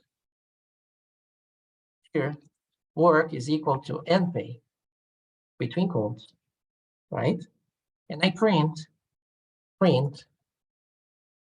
my name is plus name plus, and I work at space plus work, and I execute the script. This is my output. My name is name, Diego, and I work at work, npay. However, when you have huge strings, that's not the best way to do. We can use a formatted string. So if I write print F and open quotes, I can say my name is curly brackets name, and I work at brackets work. And when I run this cell, I should have the same result, okay? For the first string and for the second print, both produces the same output. And that's what I am doing here in this slide. F goes dash the name of the satellite, which may be 16, 17, or 18, and the name of the band, which can be anything between 1 and 16, right? So that's why in this plot here, I have the right satellite, GOES-17, and the right band, GOES-13. Okay, so this is a very nice concept for you to use in your development. Okay, and I can change colors of the map and the thickness of the lines, right? And talking about colors, Matplotlib has some standard color names, as you see on this list here, right? So you just need to insert in your code one of these names, and that particular feature will be changed to that color, right? Let's make a quick test with Google Colab.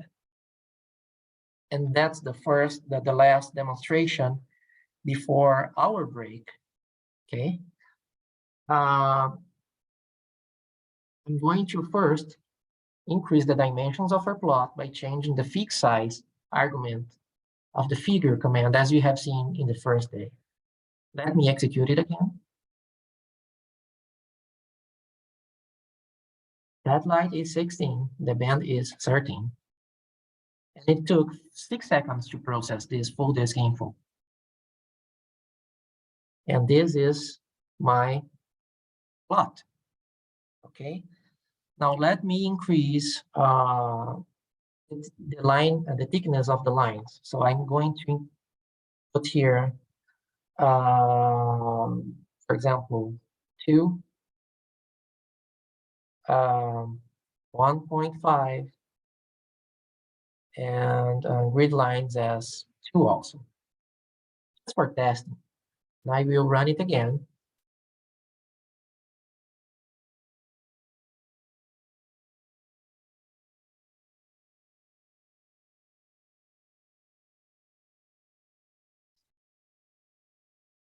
Please see that the grid lines are thicker, and the coastlines and the country borders are also bigger, because I have changed these parameters here, okay?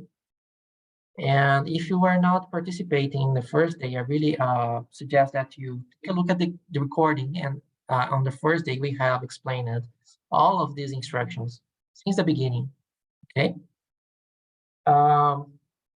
Now let me change the colors. I will change to the borders to the country borders to yellow, the coastlines to cyan, for example, and the grid lines to red, okay? And this should be the result.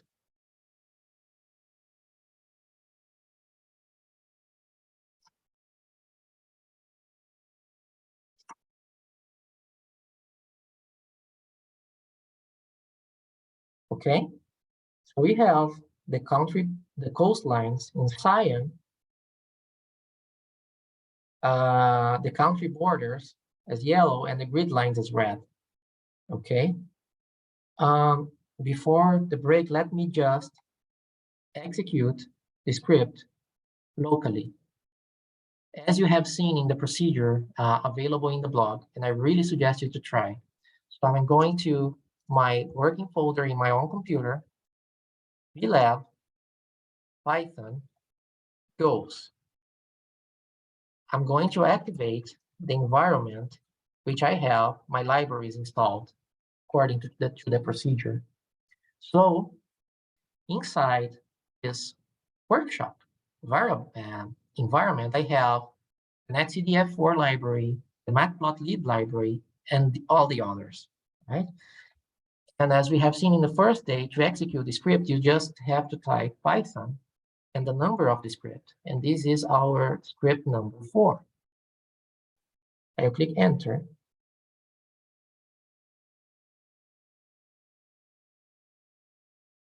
It is processing. And this should open an interactive window. And here we have it with my plot. Okay. And if you are executing the scripts locally, when you move your mouse over the pixels, you may see 3 informations. First, the pixel values. In this case, already in Celsius, here in the upper left, in the upper right corner. So for this cloud, for example, here, Here. Here. In this point, I have a brightness temperature of -54. And here I have a brightness temperature of 20. Okay? And apart from the brightness temperatures, when you move our mouse over the interactive window, you may see the coordinates here in the upper right, right? Because I have informed Cartopy the parameters of my satellite, the central longitude and the projection, the satellite height, and the extent of the data, so it knows how to perfectly overlay a map over my plot. And here with Notepad++, let me open it. This is the editor I'm using to process this information locally. And here you have the script number 4 in my local editor. So let me change the colors of these maps to anything, pink. Let me check the colors again. For example, lime green,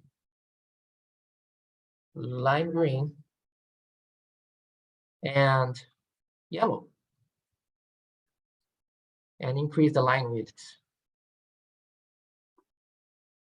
Save the script and run it again locally. It is processing, and in some seconds, I should have the final plot. And as you see, we have total control of the data. You may plot it any way you want, okay? And that's the idea. That's one of the advantages of having access to digital files like NetCDF files that are available in GeoNetcast-Americas. Okay, so we will go to the break now. And I wonder if you have any questions before the break. And if not, we should return at 10:30. Okay, so see you in 15 minutes. Thank you.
Okay, all right, everyone, let's return from the break. And let me hide my panel. And this is an RMAS RGB composite being visualized by DSAT. Let me just confirm I have activated my microphone. Oh, yes. And this RGB is being visualized by DSAT, which is the interface developed here at NPay. And overlay with it, we have our model output for where you may select here these fields and animate these string lines over your image. Okay, but what I would like to show you is this. This is an air mass composite, right? And you should have seen this in the trainings, like the Barbados training from the last year. And in this set or other interfaces like Series Slider, you have all those RGB composites like the cloud phase and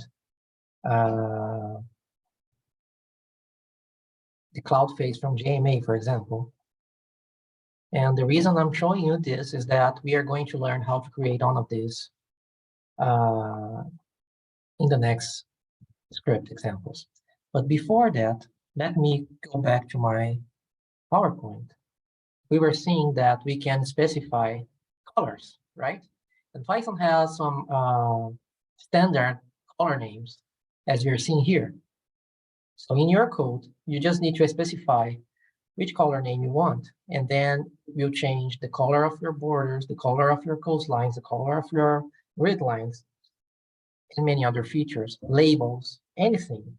You can specify these color names, and anything will be changed in your code, okay? Also, I just want to remind you that in our Moodle page, there is a link here called GitHub repository.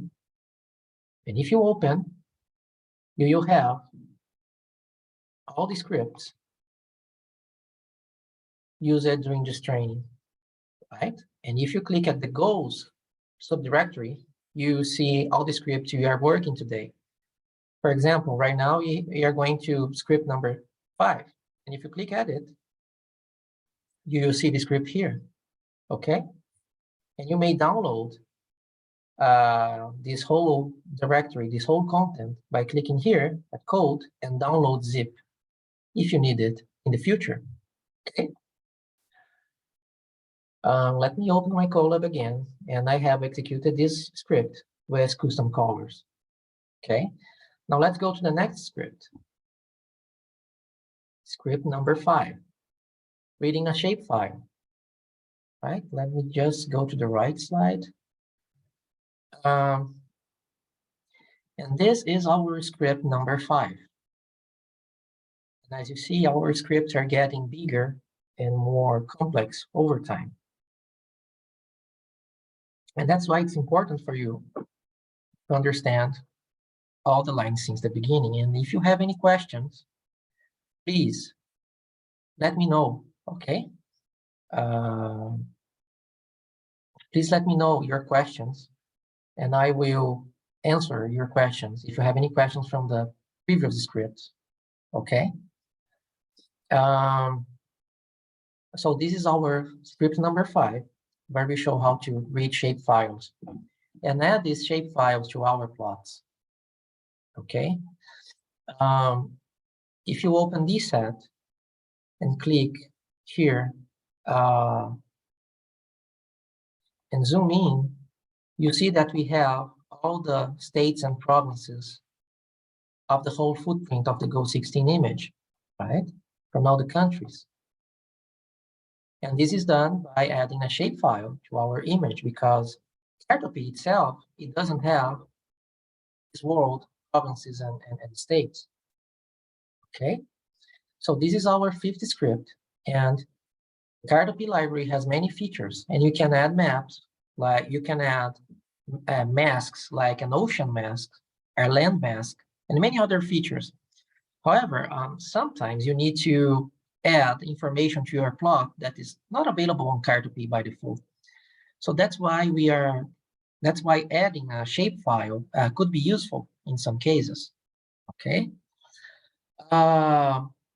Also, on the last couple of days, we will learn how to plot hotspots detected by multiple satellites, and that's a shapefile that is available in GeoNetcast-Americas, and that is very useful. So learning how to read a shapefile is very useful, and we are going to see how, and it's not hard, okay? As you see here, in our libraries block, we have added this line here. So from the Cartopy library, we are importing the shape reader module, and shape reader is the module that we are going to use to read shapefiles, okay? And in the plot configuration block, we have added a couple of lines, okay? These lines here, the first line, we create the shapefile object and read the shapefile using the reader command from the shape reader module. So I'm basically saying, hey, I want to read this shapefile here and add it to my plot. And I want to configure it like this. I want it to be in the gold, the color of my shapefile, I want it to be gold without a fill. So I want only the contours. So I'm going to specify face color as none. And I want a line width of X. Okay. So by only adding these two lines to our code, we can overlay a shapefile to our plots. Okay, so just to mention it again, we have added the shape reader module of the Cartopy library, right? We have added two lines specifying the name of our shapefile and the characteristics of our shapefile, like the color, if it is empty or not, and the line width. And by doing that, we can add any shapefile to our image. Now let's go to Google Colab and make some tests, right? And some modifications we can do is the shapefile to be read and the colors of the shapefile. Okay, let's go to Colab. And in script number 5, we are reading the shapefile. Okay, so here we are importing the Cartopy library and the shape reader module of the Cartopy library. Let me close it. And here we are specifying the shapefile we want to read. In this example, this file here. 10 meter admin1 states and provinces.shp, which is a shapefile, right? And we have downloaded this shapefile in step number 3, right? Here it is. We are downloading the shapefile here using the wget command from Linux. So that's what you need to understand. In step number 3, we have downloaded some auxiliary files, and among them, a shapefile. But these you can put here any link in any shapefile you want, weavers, etc., airports, and many other things. Download it here, and in script number 5, you just have to insert the name of the shapefile you want to add, okay? So this is the original plot, and as you see here, it's being plotted in gold because I have inserted gold as the color, okay?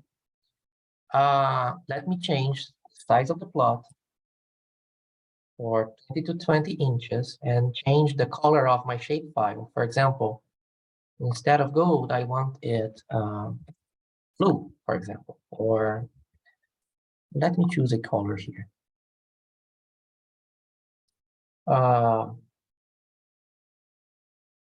Turquoise, for example, okay?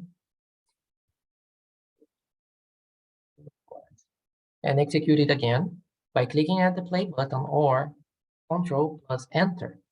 If you process, and you see the image. This is the shape file over the image. The color I have selected. It takes a while because this shapefile is big. You have all the provinces and states of the world. That is why when executing the code, it takes a while to load. And if you are executing it locally, you see that depending on the specifications of your computers, your laptops, it could take a while, okay? And here's the result, right? We have the states of the world and the provinces for all countries in turquoise, the color I have chosen. And that is what our developers here at NP are doing. And the DSAT interface, okay? So that's how you add a shapefile.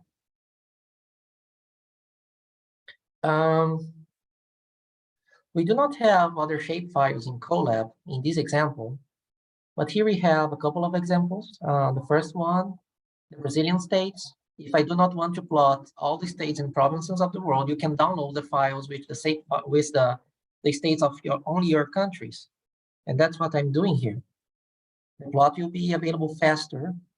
And if that's sufficient for my downstream users, I can use it, okay? And here is the examples I mentioned on the first day from one of the GEONETCast-Americas users called Furnace, which is a power company. And they are plotting it's a little bit blurred here, but it's their transmission lines. They have these transmission lines in some of the Brazilian states.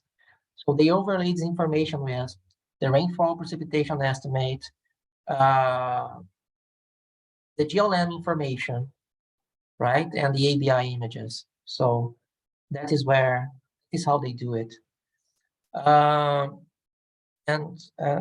We have a question on the chat. Where do you find the country files?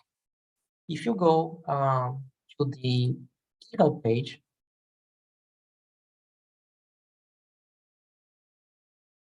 you will see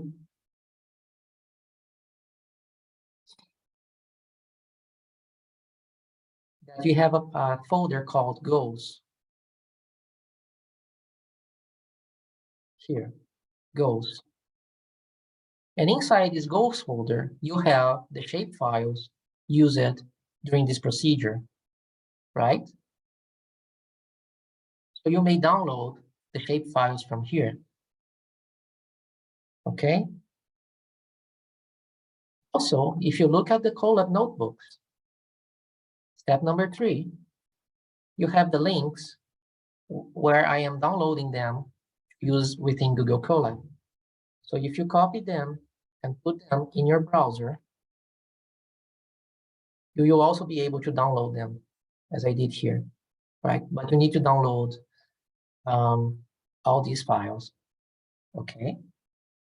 All right, so, and finding shape files over the internet is not hard.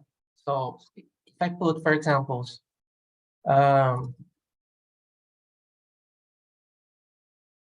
right? I have put Brazilian rivers shapefile. There are lots of links available for me to download them. Okay.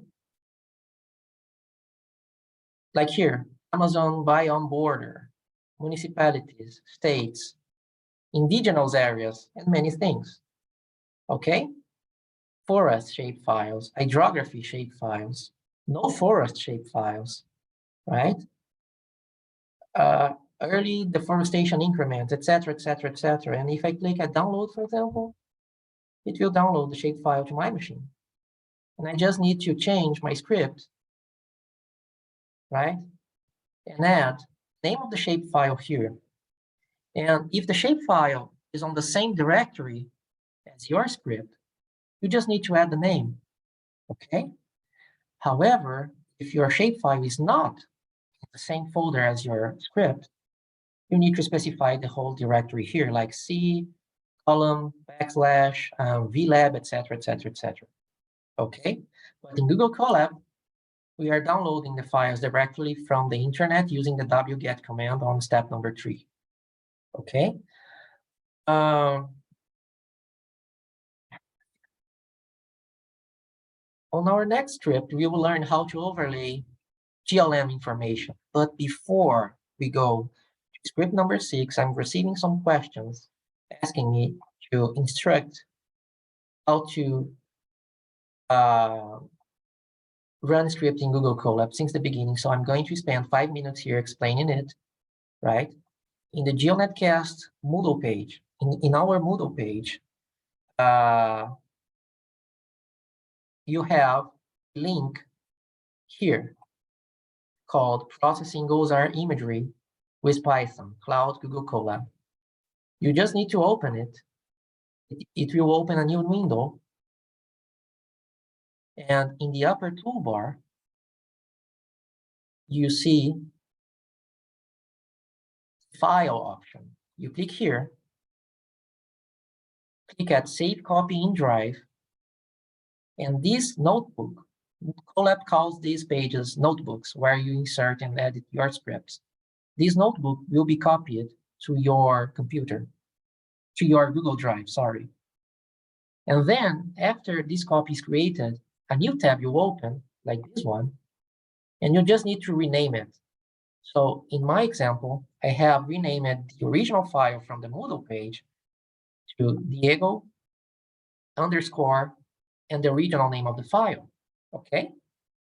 So after that, you have this Colab notebook in your own Google Drive. You just need to go to step number 2, because on the first step, you're just checking the configuration of the machine.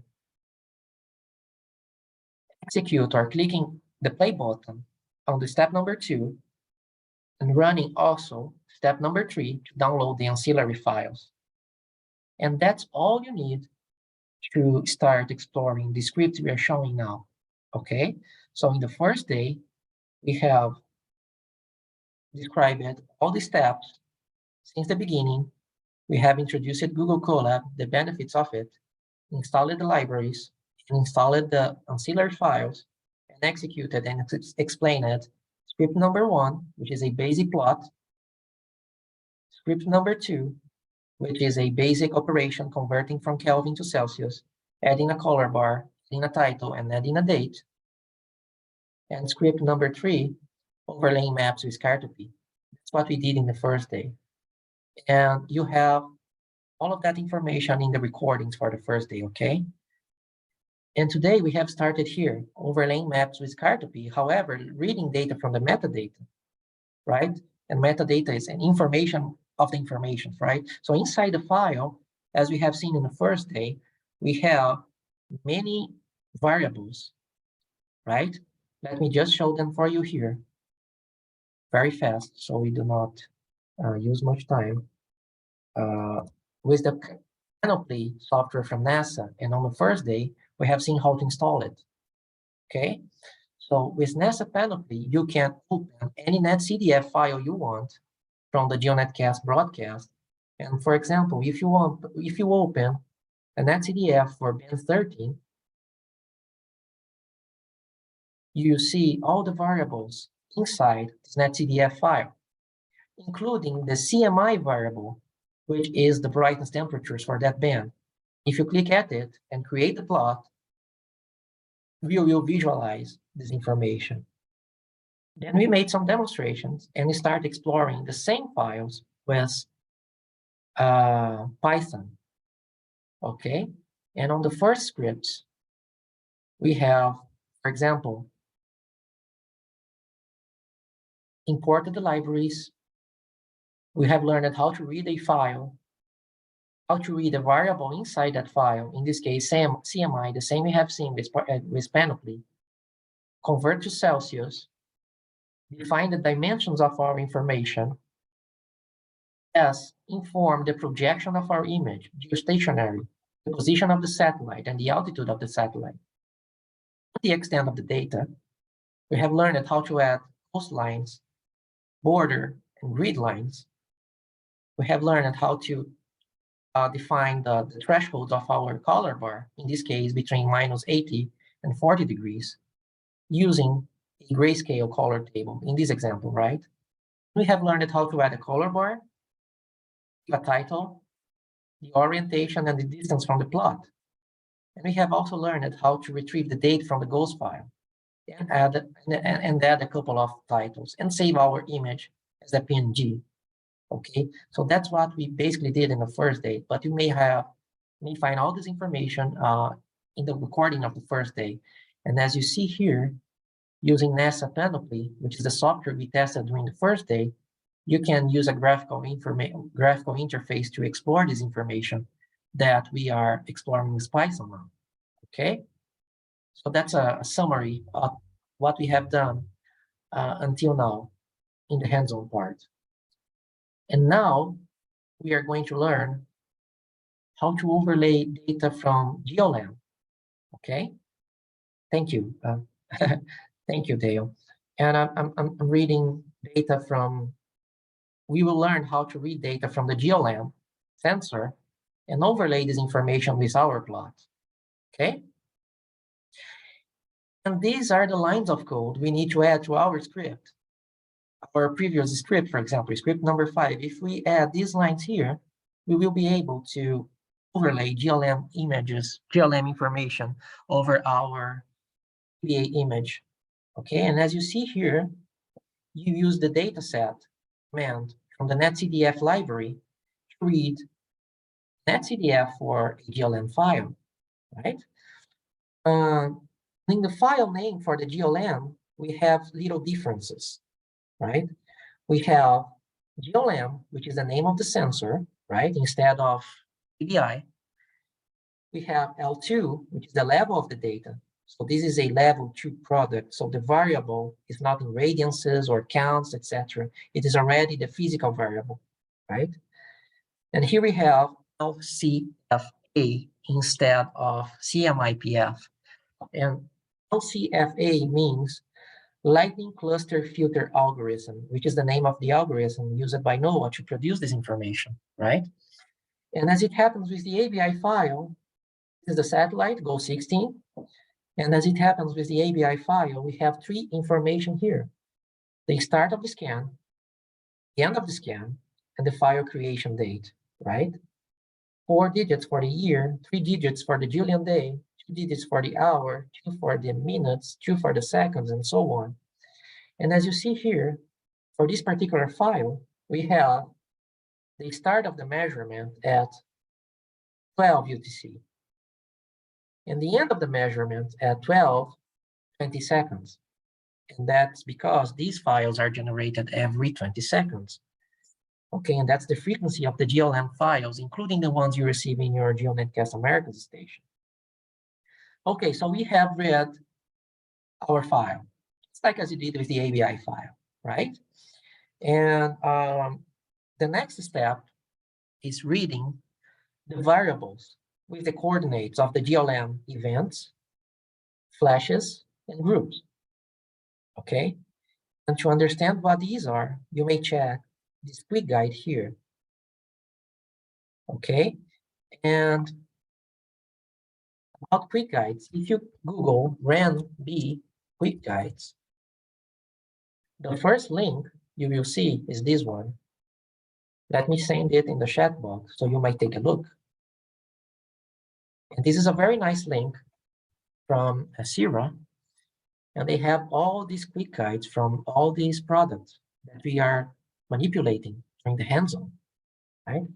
And let me just copy this information here for this specific quick guide and sending on the chat. Let me send it again. Just a moment. This is the link for seeing all the quick guides. And this one is the quick guide for the GLM information.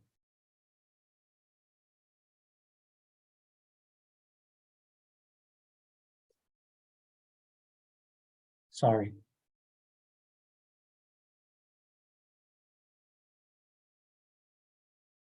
Here's the link. So you may check some basic concepts about events, groups, and flashes. But what you need to understand here is that we are creating 6 variables with the events, latitudes, longitudes, the groups, latitudes and longitudes, right? The flashes, latitudes and longitudes. And with these columns, oops, let me maximize the slide. With these columns here, under brackets, we are saying that we want to read all the coordinates available inside the data sets. Just like as we did with the ABI sensor, when we are reading the ABI, the CMI variable, we insert the column inside brackets to say that we want to read the whole matrix, okay? And I have stored these points inside these variables. So E-lats, E_lats, have all the latitudes for the events. E_longs has all the longitudes for the events, okay? And so on. And after that, after reading the file, after reading the variables, we need to plot this information, okay? And considering this is not a 2-day array like the ABI information, but these are point coordinates, we are not going to use the imshow command. We will use this command here, plot commands, which is useful to plot point data like information from the GLM sensor.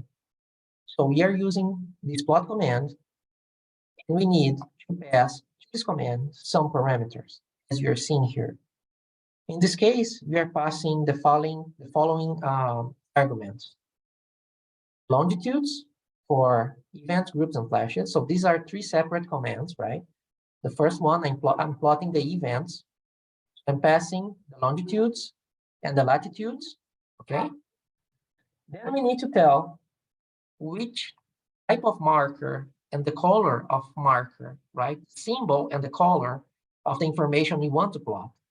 And we can do that in 2 ways, this way or this way. This way, we are using the type of symbol and the color on the same parameter. Plot R, we want to plot a point, a red point in every event. Here, we want to plot a yellow point on every group. And here, we want to plot a green point in every flash detection, okay? And here, we are saying it separately. I want a point with a red color for the events, but both will produce the same result, okay? So in this example, we are plotting the events as red points, the groups as yellow points, and the flashes as green points. Next argument we need to pass is the marker size, or that is the size of each point in my plot. And here we are saying that we want the events with a size of 10, groups with a size of 5, and the flashes as 2.5. Okay? Because I want to plot the events bigger than the groups and bigger than the flashes. Okay?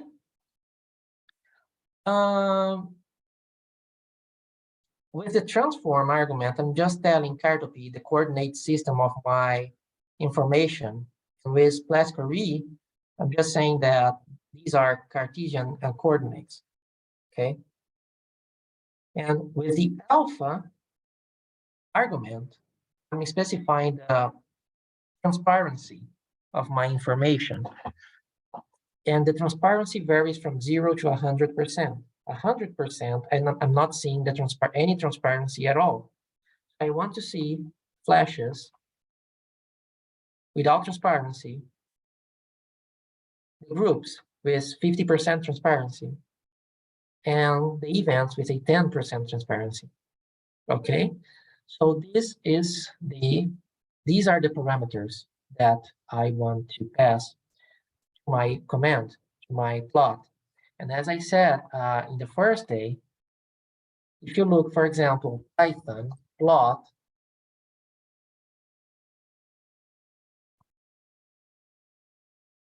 you see that there are many other parameters we can pass to that particular command.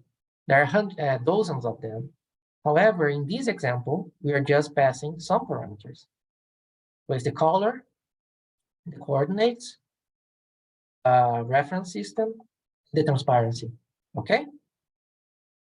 And this is my previous script, right?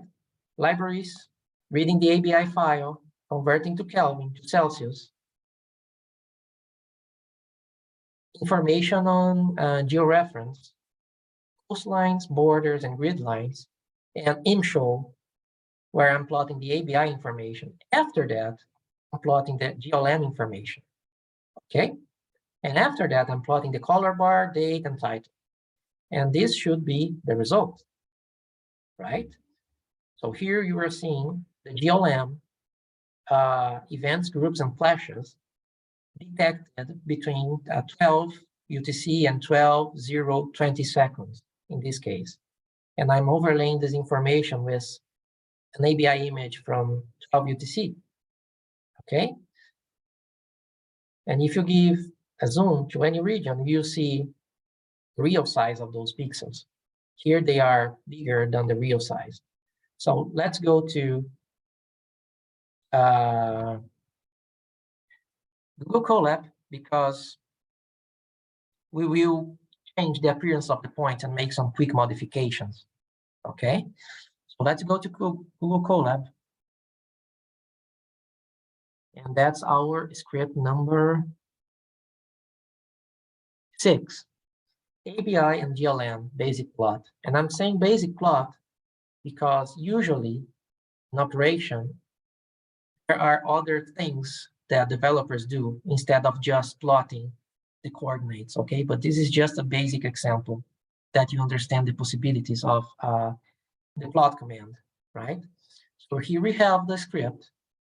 We are reading the net CDF for the ABI, reading the brightness temperatures, converting to Celsius, defining the dimensions of the image, specifying to Cartopy that we want to plot in a geostationary projection of a satellite that is located at -75 and the altitude of more than 35,000 kilometers. We are specifying the extent of the data, like in our example number 3, adding coastlines, borders, and grid lines, and plotting the ABI image. After that, we are reading the GLM information, reading the event latitudes, event longitudes, group latitudes and longitudes, and flashes latitudes and longitudes, and storing them in these 6 variables. Then I'm using 3 commands with the plot command from the PyPlot library to create these points over the ABI plot, okay? And then a color bar, date, title, as we have done in the first scripts. And this should be the result. Let me increase the size of this plot to 15 to 15. And you double the size of the markers from 10 to 20, 5 to 10, and 2.5 to 5, and run the script again. And this green arrow,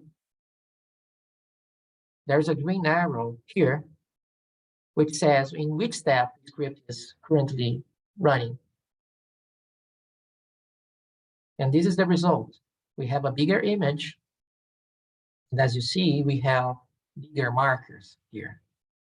Unfortunately, in Google Colab, I cannot give zoom to a specific region. However, if you run the script locally,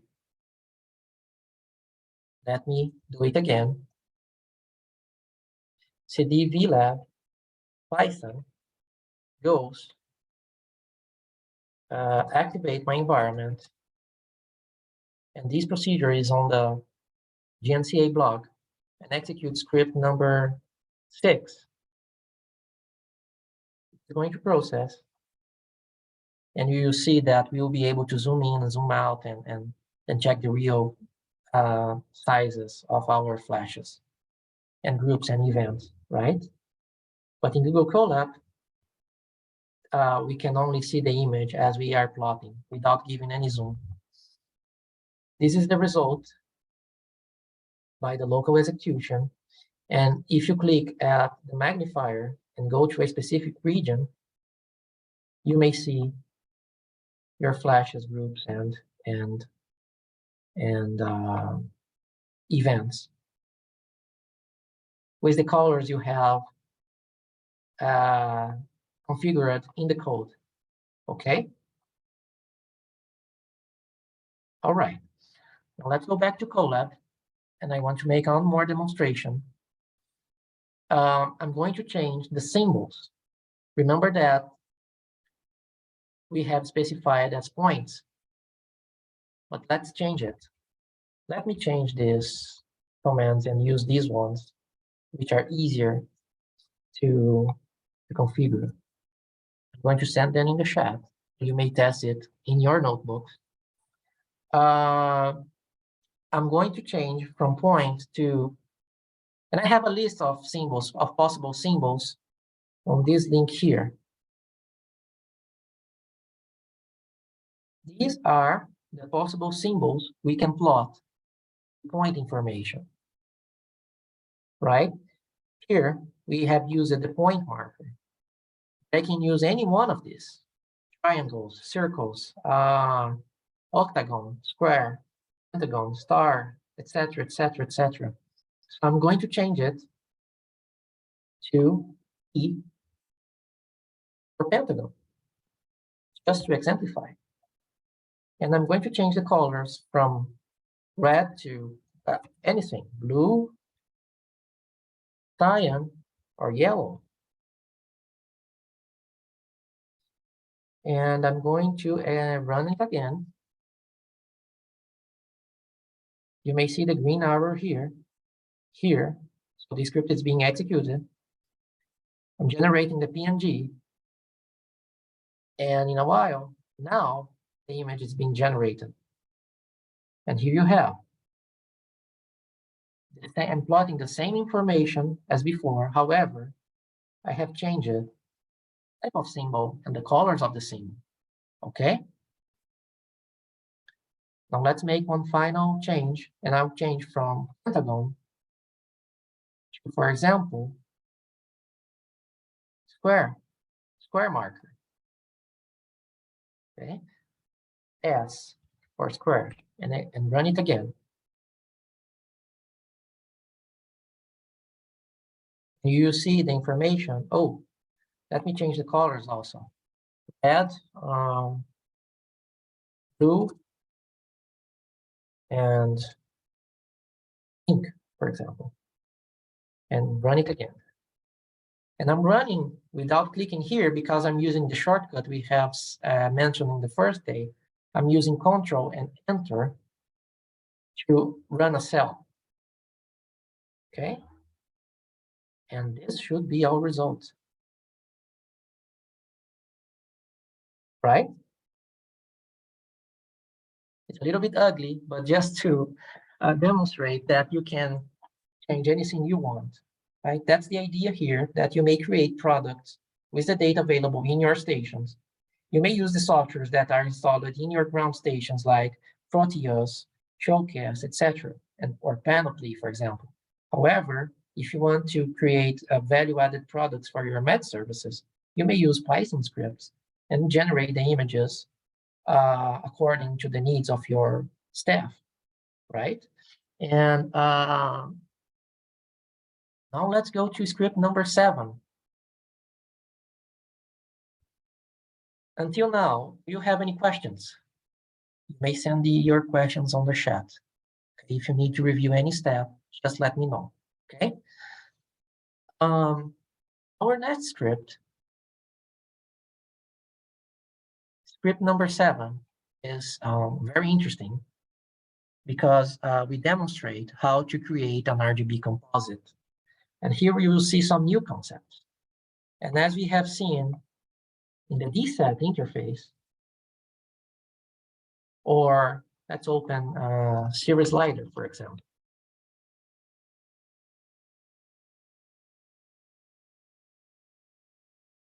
You have many RGBs available. For example, the air mass RGB, which is this one that we are going to produce with Python in a while, and many others, right? And RGBs are basically combination of bands or combination of channel differences to enhance meteorological features that would be easier to identify, easier than if you look at channels individually. And you should have that covered in your workshop in December. So this is the air mass RGB. And here is I can open it here in DSAT2 and overlay the wind field from our own model developed here in Brazil. But this is an RGB, okay? And here we are going to see how to create one of these RGBs, right? And if you want to know more details about this specific RGBs or any other RGB available on DSAT or Series Lider or the other online interfaces, you may check the quick guide link that I sent on the chat window to explore how these RGBs are created. And if you look here at air mass, here it is, and click at it,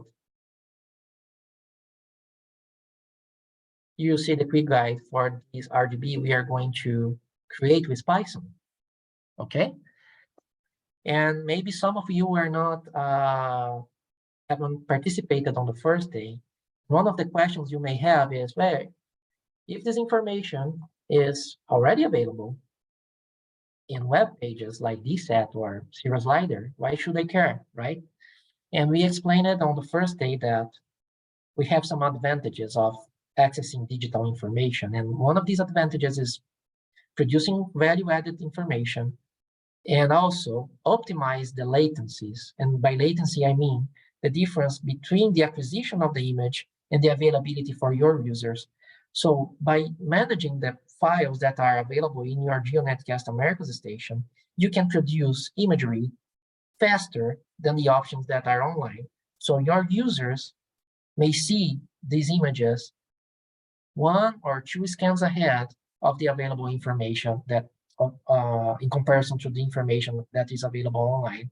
And you also may overlay with your information anything you want: radar information, NWP information, METAR information, texts, alerts, anything you want, okay?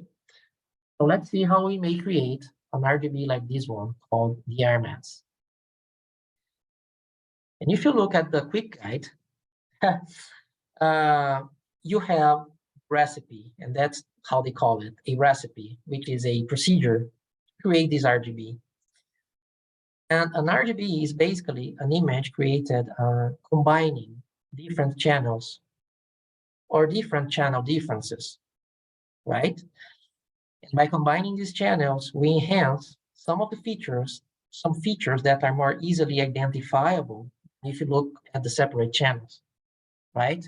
And the RMAS RGB is one of these combinations, okay? They are also, these RGBs also available in Proteus, the software developed by EC and that are available in your GeoNetcast stations, right? And now we are going to learn how these are created. And the first step is to check the recipe. And you look at the recipe, you see that we have bins that use it to calculate the red component, the green component, and the blue component. By component, for example, here, I'm using Paint from Windows, and we can play around with RGB values. So here, if you look here, red, green, and blue, these are the contributions of each component. If I have, for example, little contribution from red, little contribution from blue, and a big contribution from green, my resulting color will be green, right? Same with blue, little contribution from red, little contribution from green, and big contribution from blue. And then same for red, big for red, small for green and blue. And then we have combinations. For example, orange we have a big contribution from red, a lesser contribution from green, and almost no contribution from blue. And that's how you get orange. And that's the situation for all the colors. So for each color, for each possible color, you have a given contribution from red, green, and blue. And that's what we are going to play around when creating an RGB, right? Okay, for each component, we have a channel difference or a single channel, right? And each channel difference means something. If you look at the quick guide, let me open the quick guide here again, right? This is the recipe for the air mass. And when you subtract the 6.2 micron and the 7.3 micron from the 6.2 micron, that is the higher level water vapor and the lower level water vapor, you have, it physically relates to vertical water vapor difference, right? And small contributions or small values as the result of this difference indicates moist upper levels. And large inputs or large contributions of this difference means dry upper levels, okay? All right, so this is the recipe. Apart from the channel differences, we have some other information. We have the minimums and the maximums for our calculation. And another information is this value here, the gamma correction. And the gamma correction basically enhances the contrast of the R, G, and blue components, okay? And for each component, a channel or channel difference is used, right? And in this example, we have, for the air mass composite, we see that we need bands 8, the 6.2 micron band, we need band 10, the 7.3 micron band, band 12, the 9.6 micron, and band 13.3 micron. And here we also use band 8, but we already have it here, so we do not have to read it twice, right? So we use a total of 4 bands. So in our script, in order to create this RGB, we need to read 4 bands. We have a question. I'm not able to see the DSAT webpage online. Is it protected? It's not protected. It is open. It's an open link. DSAT template. And it's the first result. And it is strange that we are not being able to access it. It's an open link, okay? Just let me know if any one of you are not being able to access the DSAT interface, but it's an open link. You shouldn't have any problems to accessing it. Going back to our script, for the red component, we need to subtract band 10 from band 8. And for the green component, we need to subtract band 13 from band 12. And for the blue component, we just need to invert band 8. And after these operations, we need to apply the minimums and maximums for each component. Meaning, for example, for the red component, everything after this difference, everything that is lower than minus 26.2 will be kept as minus 26.2. And everything that is greater than 0.6 will be kept as 0.6. And all of this recipe is defined by the creators of this recipe, of these algorithms. And every couple of years, they have a meeting called the RGB Users Workshop where they discuss these recipes, okay? For the green component, everything is smaller than minus 43 will be kept as minus 43. And everything that is greater than 6.7 will be kept as 6.7. And the same for the blue component. And finally, after we perform all these calculations, we need to normalize the data using this. And for Python, we need to normalize the data between 0 and 1, which is the values of or percentages used to create a color image. So after all these calculations, we need to do the normalization by doing the brightness temperature minus the minimum value over the maximum, the difference between the maximum and the minimum. This is a little bit complicated to understand at first, but when you see the script, when you practice a little bit, you understand that it's not that complicated. And I want, after this script, you will see some homework activities that we will review day by day, where you see how to create different RGBs, okay? So, but for now, what you need to understand is that we need to read different bands. We need to keep the minimums and the maximums after these channel differences, right? We need to apply a gamma correction, and we need to normalize the data. And to apply the gamma correction, right? The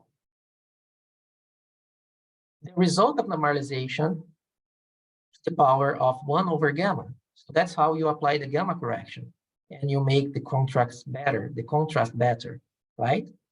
And as you see here, the value gamma is 1, gamma has no effect on the final composite. But for some RGBs, the value of gamma is not 1, right? But for some RGBs, like the air mass, the value of gamma is 1, so it has no effect on the final image. All right, we understand how we may create an RGB. Let's see how we can do that in our scripts, right? And you may download these slides from Moodle, and for your reference, we have this table with the ABI bands, wavelengths, resolution, spectral range, and descriptive name. And for this particular RGB, we are using band number 8, band number 10, bands 12, and 13. Okay? Okay, this is the script number 7, and if I open Colab, you see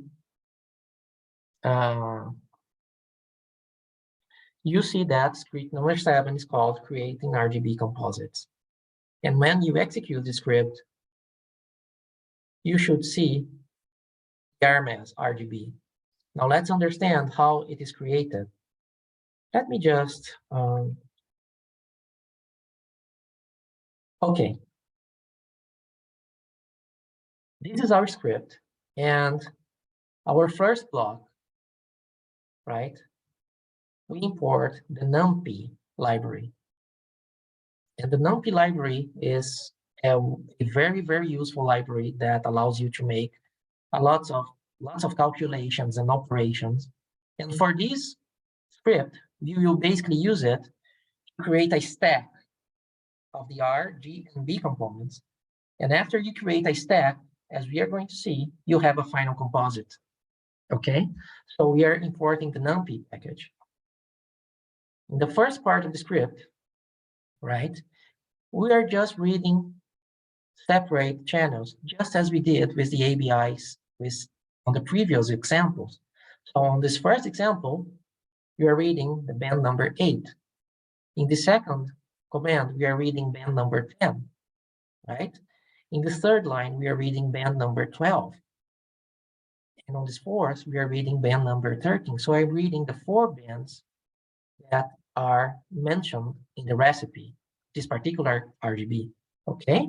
So I'm reading these bands with the dataset module of the NetCDF library, and I'm storing these values here, these variables, right?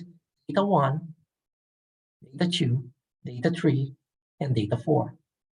But you may call it anything you want. For example, you may call it, instead of data 1, you may call it channel 8, okay? And as long as you call it the same name on the rest of the script. But here on this example, I'm calling it data 1. The brightness temperatures for band number 8, I'm calling it data 1. The brightest temperatures for band number 10, I'm calling it data 2. The brightness temperatures for 12, data 3. For the band 13, data 4, okay? In the recipe, they are referring to the brightness temperature thresholds as degrees Celsius. So I'm converting here from brightness temperatures from Kelvin to Celsius, the 4 bands. So I can use the same thresholds of the recipe, okay?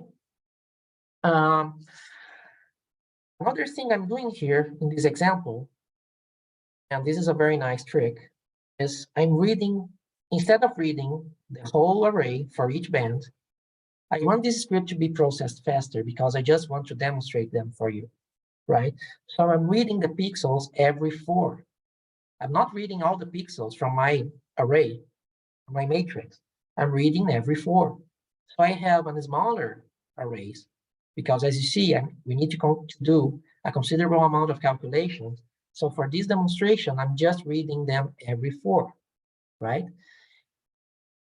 That means that my final image will not have 2 kilometer resolution, but you have a resolution of 16 kilometer in this demonstration.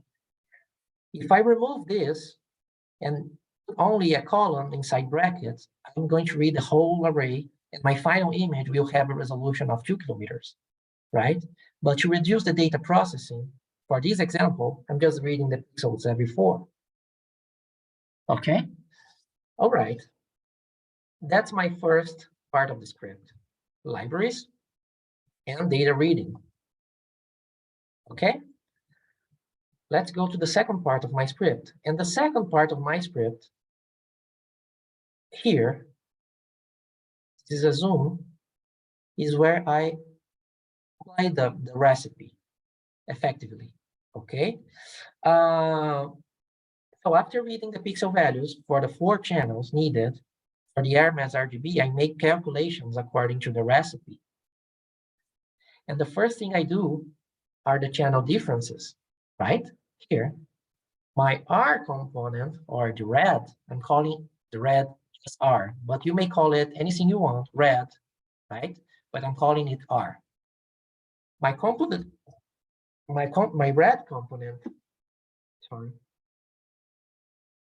equal to band number 8 minus band number 10. Band number 8, which is my data 1, minus band number 10, which is my data 2. My green component here, I'm calling G, is band number 12 minus band number 13. Band number 12 minus band 13. And the blue component is only band number 8. And I'm not going to invert it right now. I'm invert it after in the end of the script. But for now, I just need one band. It's band number 8 here, data 1. The same as here. Band 8, band 8, band 8, band 8. Okay? So the first thing I do in my script is doing these calculations, right? After that, I need to apply the minimums and maximums thresholds of my data according to the recipe. So for the red component, everything that is smaller than 26, I need to keep it as 26. And everything that is greater than 0.6, I need to keep it greater than 0.6. That's what I'm doing here. What is the minimum R? Minus 26.2. What is the maximum R? 0.6. 0.6. And here, as we did in the first day, converting some pixels to NAM, I'm converting these pixels to the maximum value here. So I'm saying that all the pixels in the R variable that are greater than the maximum R, I will keep it as the maximum R. And all the pixels in the R data that are smaller than the minimum R, I will keep them as the minimum R. The same for the green component and the same for the blue component. So by doing this, I'm applying my thresholds here. Okay? That's the second step. After that, creating some variables here called gamma underscore R, gamma underscore G, gamma underscore B with the gamma values. For the Hermes composite, this wasn't needed because the gammas are ones and they have no practical effect on the final composite, right? But I keep it as it is because for other RGBs, we will going to change these gammas, but we can use the same scripts. So I will keep these variables here, okay? After that, finally, we need to normalize the data between zeros and ones, okay? And we do that by doing the result of the channel difference or the single band minus the minimum value over the difference between the maximum and the minimum. And we apply the gamma by adding this result to the power of 1 over gamma. And that's what we are doing here, right? Red minus the minimum R, red minus the minimum R over max minus minimum, max minus minimum, right? And to the power with two asterisks, to the power of 1 over gamma R, which is 1, 1 to the power of 1 over gamma G, which is 1, and B, which is also 1. So we are doing this normalization. And last step in this composite is to invert the B component as it is described here in the recipe, inverted, right? So I'm getting this normalized data, which varies between 0 and 1, and I'm making 1 minus the values. So I'm inverting the blue component because that's what the recipe tells me to do, right? And after that, I finally have the R, G, and B components. Remember that I'm using R, G, and B because that's how I call them here. If I call them red, green, and blue, I need to call them red, green, and blue here, red, green, and blue here. But I'm just calling them R, G, and B. These are variables, and I call variables the name I want, right? And finally, I use the NumPy library as imported in the beginning of my script here. I imported the NumPy library and called it NP. So using a function of the NumPy library called stack to get this component, and this component, and stack them in a single image, right? So I have a 2D array, a 2D array, and a 2D array with rows and columns. What I'm doing is I'm stacking them and creating a 3D array, okay?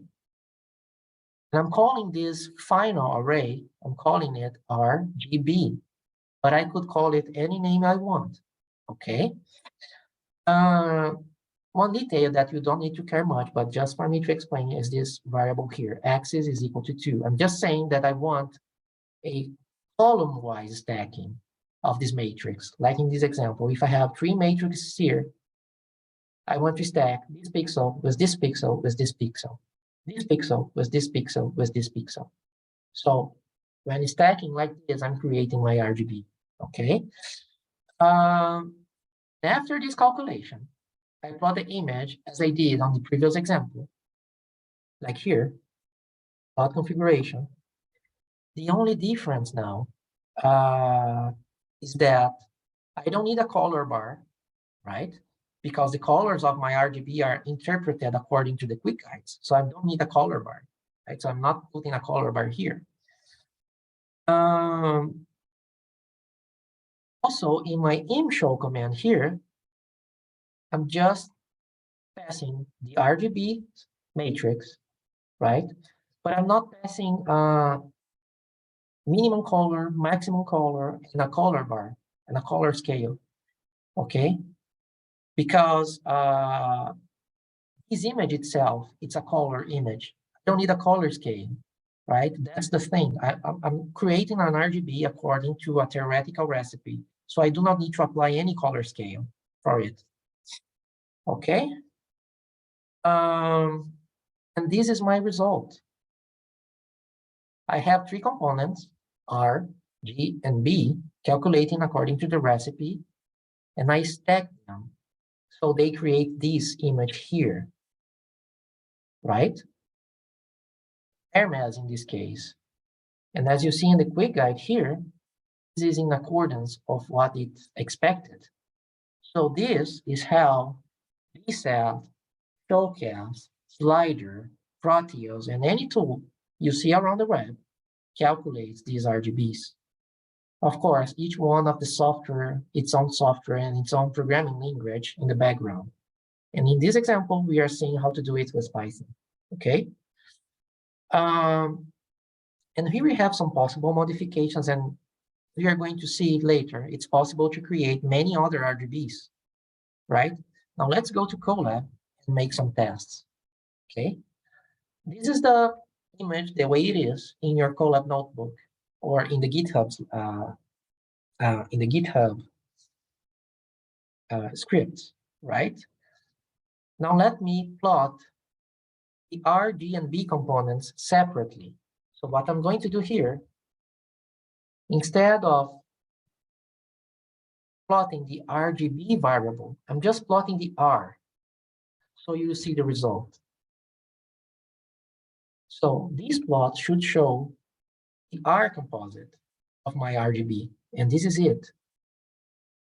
And darker the red colors, greater the contribution of that channel difference, right?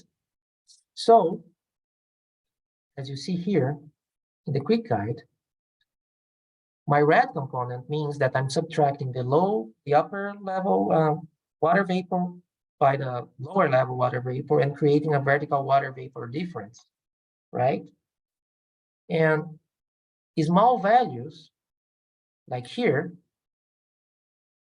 indicate moist upper levels. And large inputs means dry upper levels, like in these regions here, right?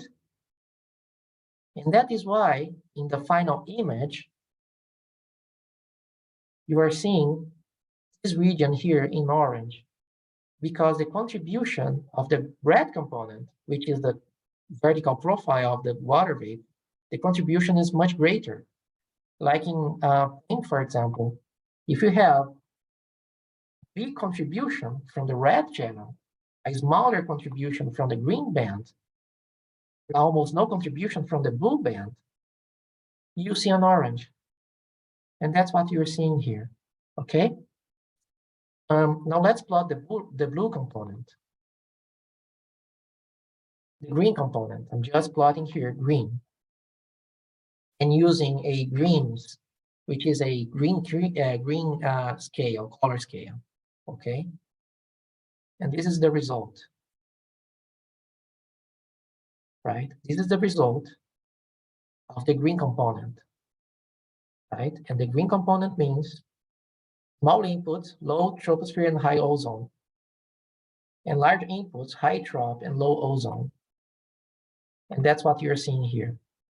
But it's very hard to see when you're seeing the components separately. Now let's plot the blue component. Just going to comment this line.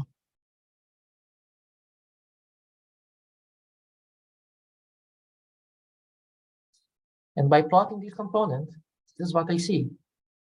This is the inverted band 8, I think, right? But it's very hard to see these features when you see the band separately. And that is why we have used NumPy to create a stack. Let me comment it again and replot the RGB composite, the final composite. And by using this command here, which is the stack, I'm getting those separate red, green, and blue components and creating a single image. And that's where you see the RMS composite, okay? I know it's not easy to understand at first, but I just want you to understand that each combination of contributions has a meteorological meaning, right? But you need to practice and you need to understand how these RGBs are created so you understand what you're seeing in these composites, right? So with RGBs, we have meaningful information in a single image, but you need to understand the interpretation of each color. And that is explained in the quick guides. And also you need to practice a little bit. And this is also covered in the trainings organized by NOAA and WMO every year. But the objective here is that you understand how these RGBs are built in terms of code. Now let me run this script locally for you to understand another aspect. Python script 7.py. The script is running, and as I said before, when you execute it in your local machines, you may move your mouse over the interactive window and you will see the pixel values, right? Now let's see the pixel values in the interactive window. It's still being processed in my machine. And here it is. And if you move your mouse at any region, instead of a single brightness temperatures as before, we are seeing the red, green, and blue contributions between 0 and 1. And as you see here, in this orange region, we have 55% of contribution of red, 44% of contribution of blue, and nothing of green, and no contribution from the blue component. And that's exactly what we see here, right? Big contribution from the red component, less contribution from the green component, and no contribution from the blue. And that originates the orange, right? And here we have orange. And if you understand what an orange means based on a quick guide, this information can be very, very meaningful for you as a meteorologist, okay? We still have 40 minutes, and I'm going to show you some final examples before I explain you activities I want you to try. We are not going to cover today script number 8. We will go directly to script number 9, where we will learn how to download data directly from the cloud and how to use functions. But in a summary, in this script number 8, we see how to create custom color palettes. Because sometimes the default color scales available in Python are not sufficient for your applications, and that is totally possible to create new custom color scales. So we'll see how to combine two existing color. In this example, you see how to combine two color scales that already exist, like in this example here, right? I'm combining two color scales. There's another example where I combine an existing color scale, a color scale that doesn't exist, like in this example, right? And here's the example. And this is the color scale used by DSAT, for example. If you look here and choose band number 13, sorry, this one. Let me take out the ones. These are the default color scale for our tool here, right? And here's I'm just exemplifying how you may create it. We also have the possibility of creating a custom color scale from scratch. So all these intervals, I'm determining the color that I want, right? So I'm creating a color scale from 0. And I also can use files called CPT files, right? And CPT files are available. We have hundreds of CPT files in the internet. For example, in this web page here, you have literally hundreds of CPT files. For example, look at the amount of color scales you have here, and you may use any one of these in your Python script, right? For precipitation, for example, we have many options here, okay? So this is another option, another possibility. I'm not going to explain this script because I want to explain you how you may download data from the cloud, but this is just for you to have an idea of the possibilities, okay? Now, I want you to, before we move on with the demonstration of how you may download data from the cloud, I want you to access Moodle. Click here, A2, assignment, creating channel differences and RGB composites with Python. You click at it. I'm going to send the link in the chat box, right?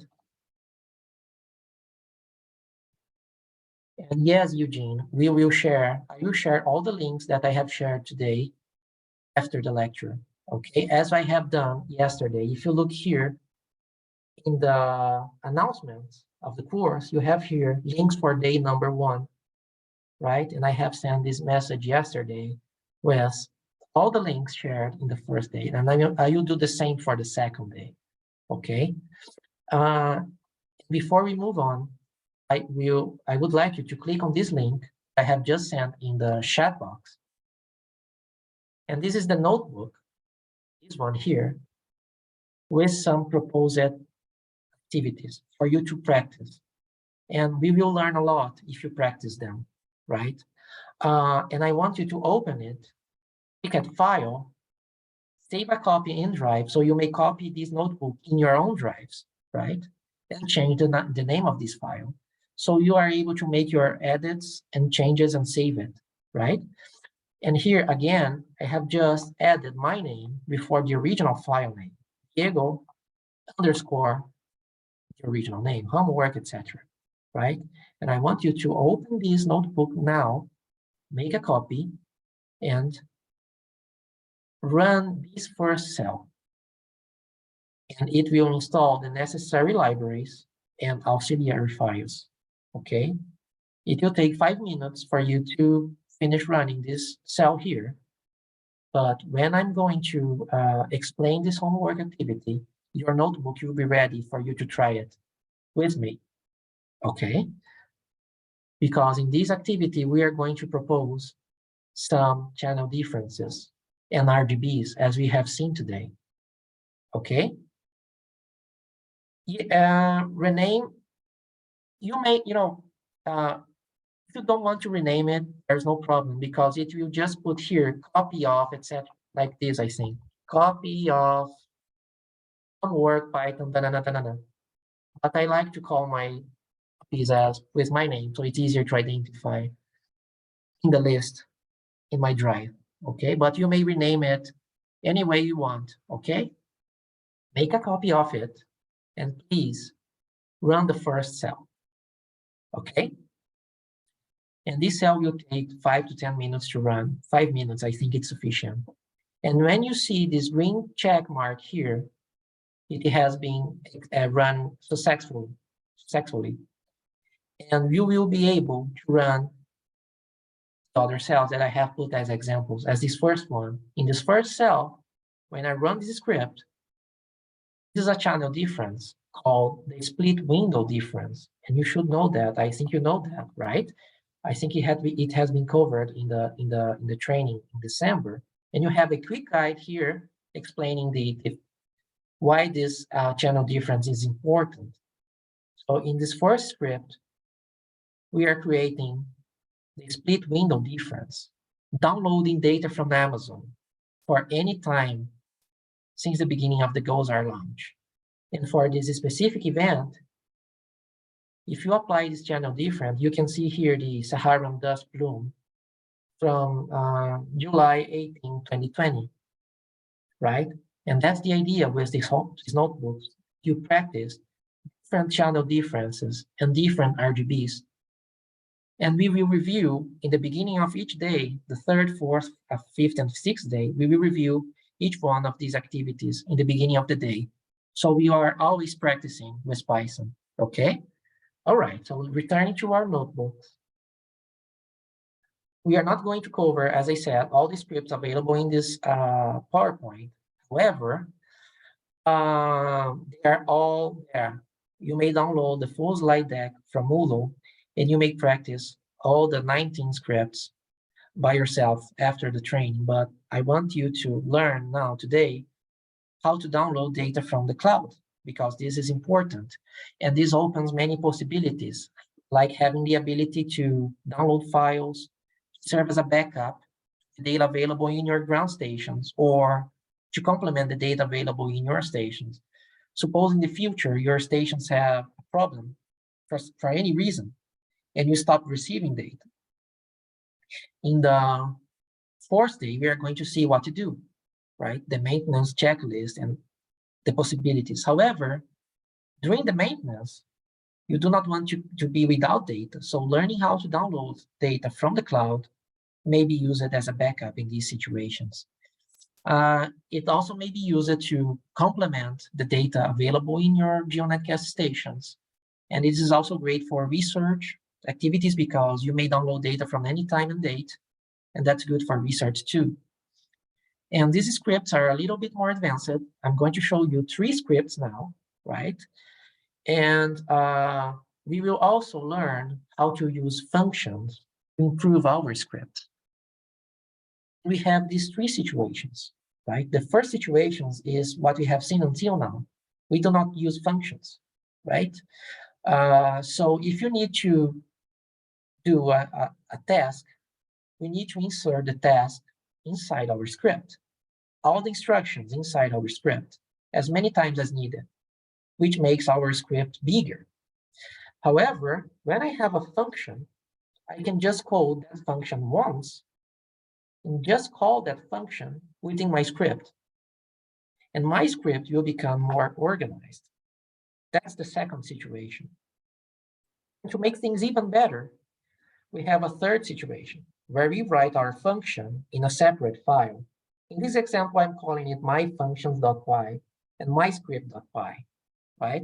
And we may call three functions inside this file here to perform a task and return the result I want, okay? And that would make my script smaller and easier to understand, right? So let's see an example of each situation. And in script number 9, we have our first example of how you may download data from the Amazon Web Services.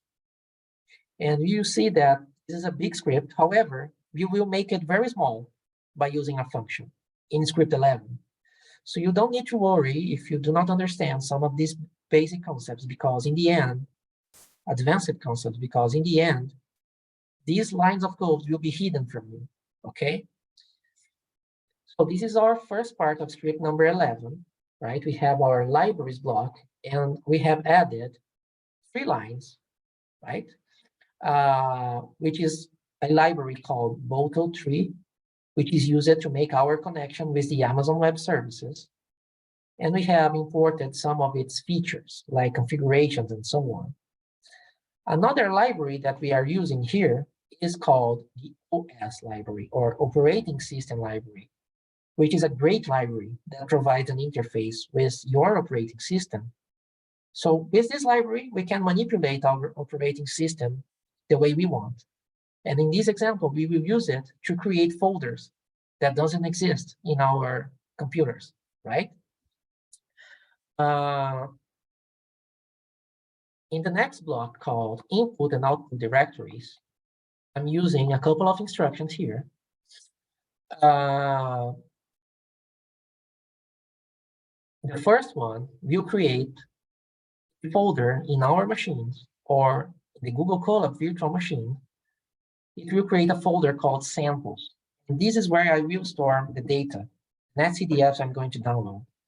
And the other folder is called output, right? And we will store inside these folders the images we are going to generate, the PNGs, right, at the end of our script.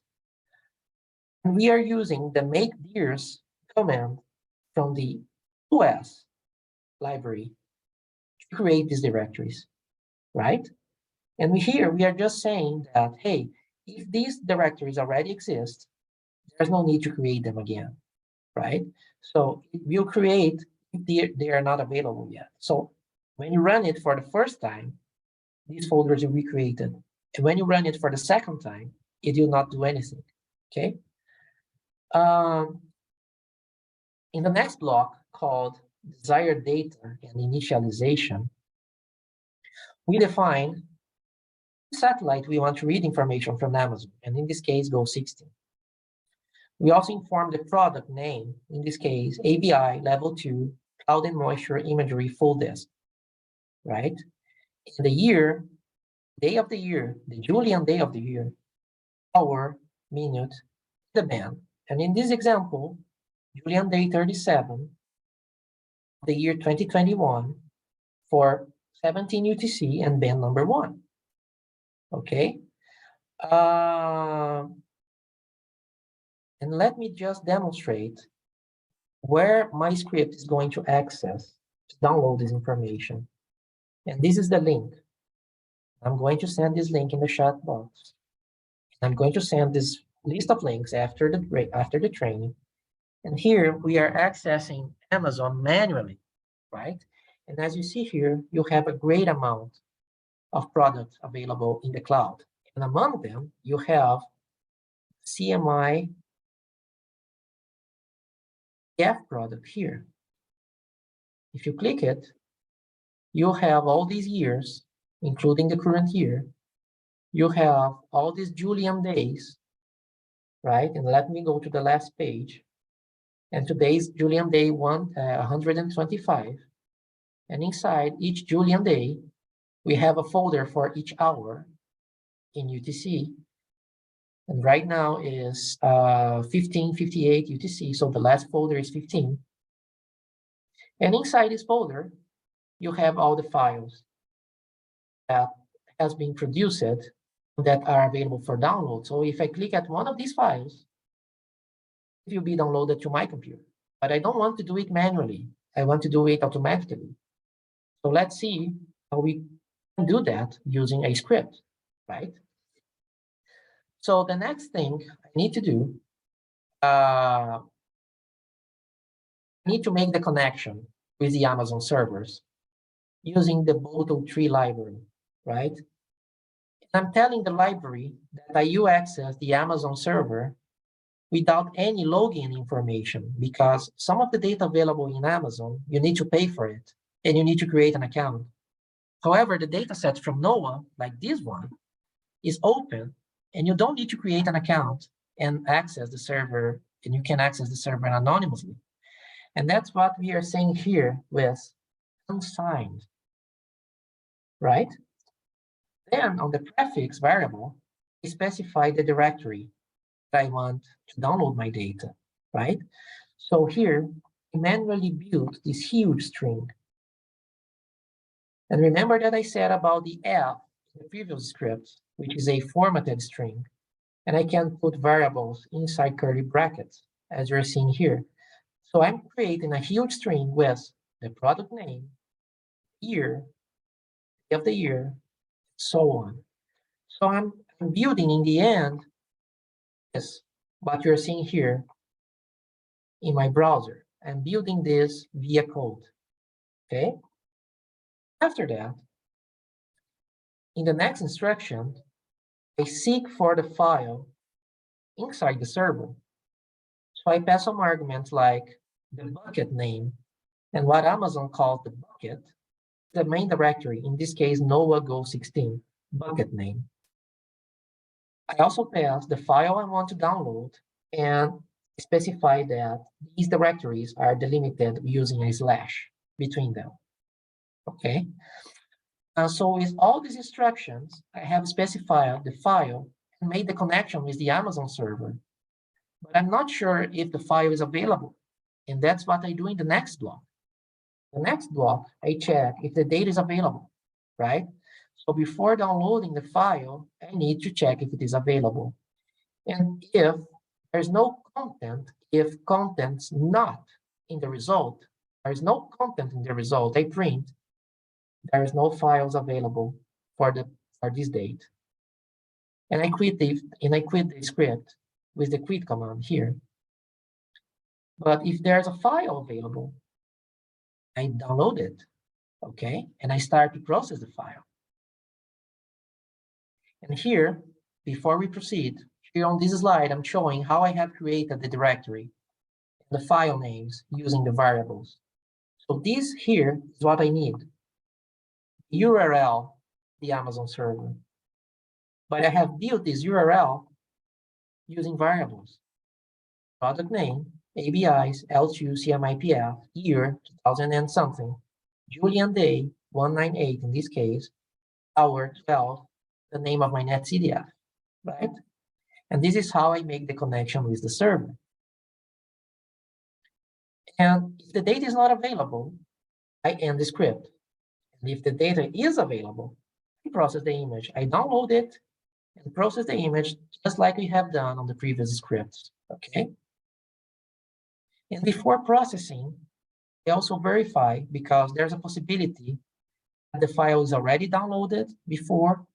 So this is what I do for each file found, and for each file name found. If the file does not exist in the computer, I download the file. And if the file already exists, I process the file. As I said, you don't need to understand all these lines, because everything will be hidden from when using a function, right? Now let me make a demonstration on Google Colab before moving to script number 11. Script number 10, script number 9, sorry. This is it, right? And here, for example, I'm downloading an image from 2020, Julian day number 27, 17 UTC, and I will change it to band 13 to make things faster. And here in the output, it is downloading this file from the Amazon servers, right? And this is it, file for band 13 for 2020, right? Let me change it for today and Julian day. And today is May 5, and May 5 is Julian day numbers 125 for non-leap years. So I'm going to insert here 125, insert 2023 in the year, and right now is 17 UTC, but I'm going to download a file for 1650, for example, or band 13. Oh, the file is not found. It's not available there yet. So I'm going to try to download for 1630.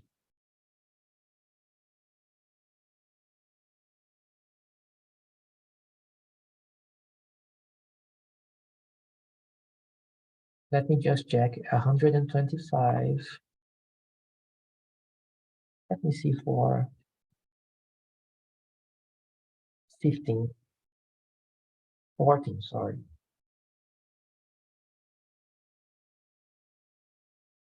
So I have put here today 1430 UTC. Okay, band 13.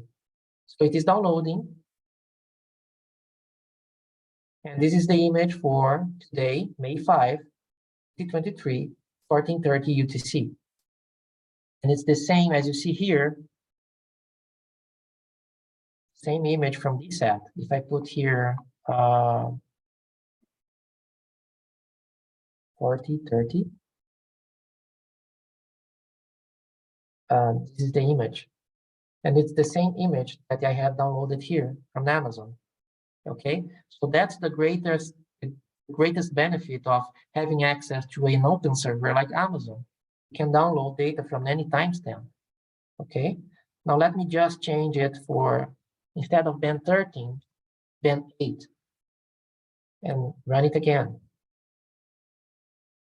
Sorry, 8, not 08, right?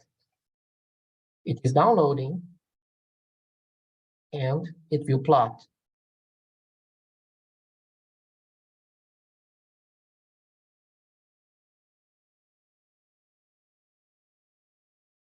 And here it is. And if I insert a date that is not available yet, like 2024, and run the script, it will say, sorry, no files found for the date. As we have configured it here, no files found for the date. Okay? And that's it. Now let's quickly move to script number 11, script number 10, sorry. And this script, you may see that we may use a function to do the same.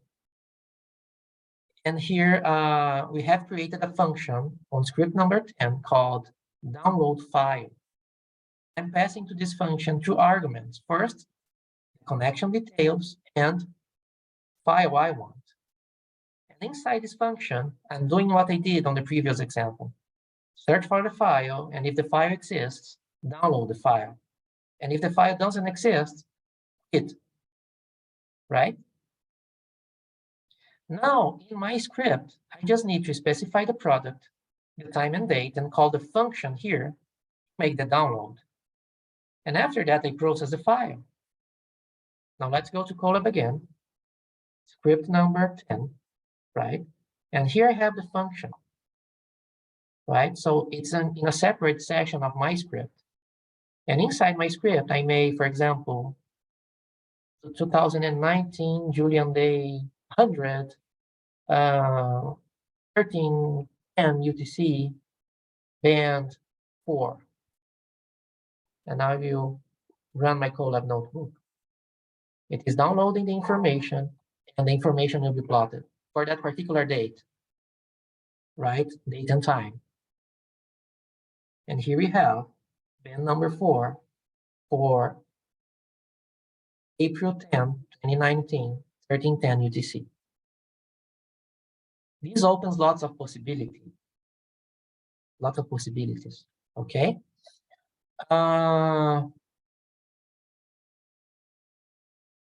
Going back to the slide, we are finishing.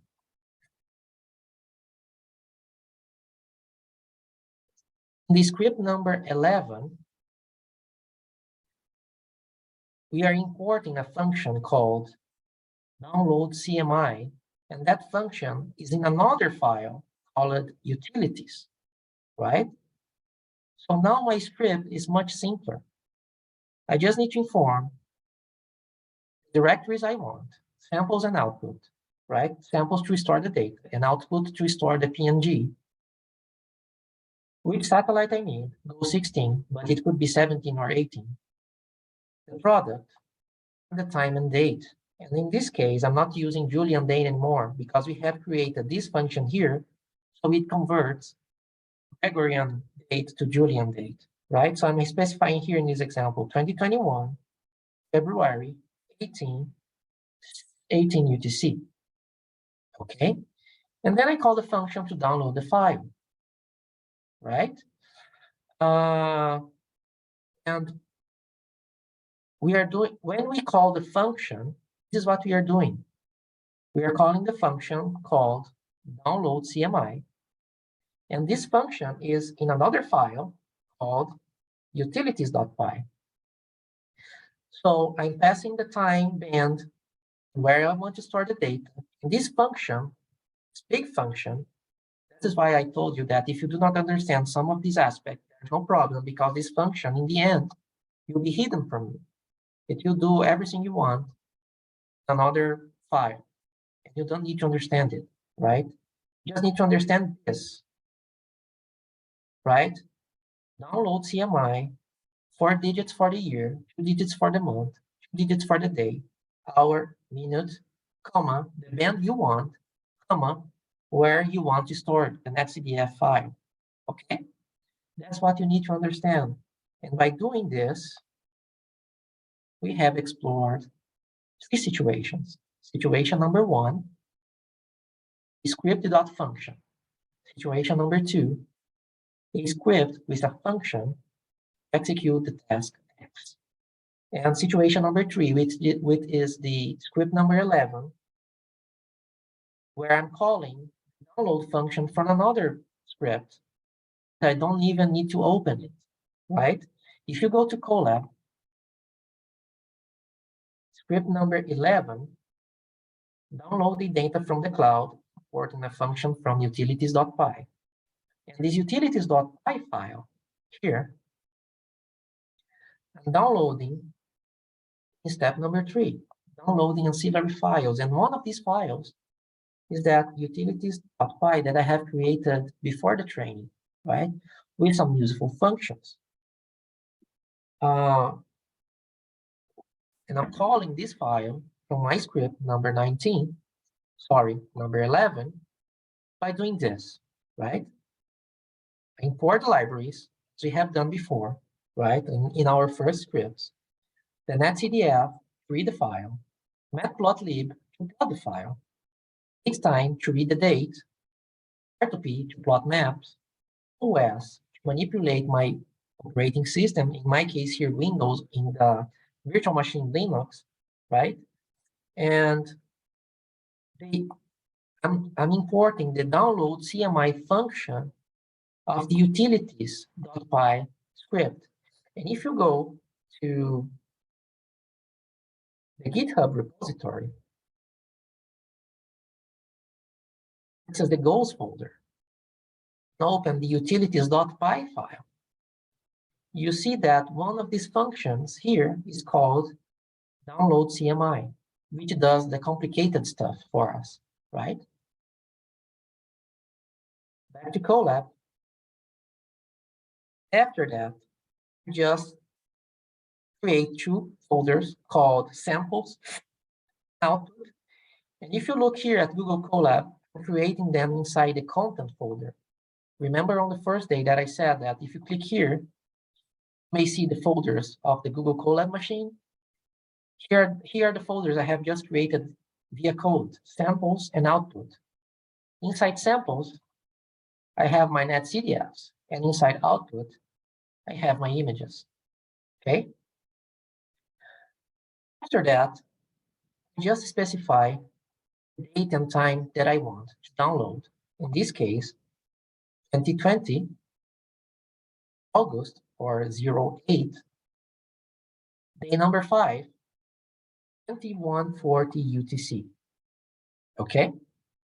Then number 9, and after I have defined these parameters, I call download CMI function and pass the time and date, the band, and the folder where I'm going to store the sample. And my file will be downloaded. And after that, it's the same from the first scripts we saw, right? With the dataset function, I read my netcdf, read the brightness temperatures, plot the image, and here you see it. August 5, 2020, 2140 UTC.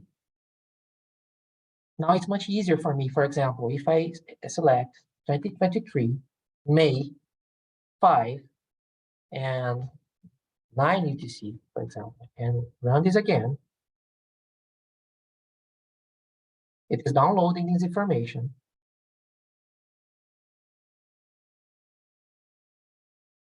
And it will plot it for me. And here it is. Now it's 1650. If I put it here, 1615 now. If I put here 16 and run it again, it is downloading file for today, 20 minutes ago, 15 minutes ago. And here it is. An image of the GOES-R ABI sensor for band 9 from the scan from 16 to 1610, as we have described it in the first day. So this scan here ended 5 minutes ago. And this probably is the last, and this is the last image available in Amazon, because satellite is currently scanning the next one. The next scan from 1610 to 1620. Okay? And this is it. That's the demonstration I would like to make for you in this first couple of days. And as you see, this opens many possibilities. We can download any file we want from Go 16, 17, or 18 from the cloud using Google Colab or using my local script, right? And here in my machine, I have a folder called here, CVLab Python goes, and here I have script number 11. Let me open in my editor, and here's the script. And I can use this script, download data operationally, right? From Go 16, 17, or 18 that are freely available in Amazon. So I can use this data as a backup for my Met service, as we do at InPay, when our GRB station fail, for example, and it is possible. And if our GEONETCast-Americas station fail, this download is activated automatically. So these files are still being downloaded and processed and made available in this set, okay? So this opens a lot of possibilities. And that's what I would like you to understand, the possibilities, and the possibilities that you may create anything you want. Now that we may download any band you want from any time interval you want, I want to propose this homework here. And as I said, you may access this homework from Moodle. If you go to the second day,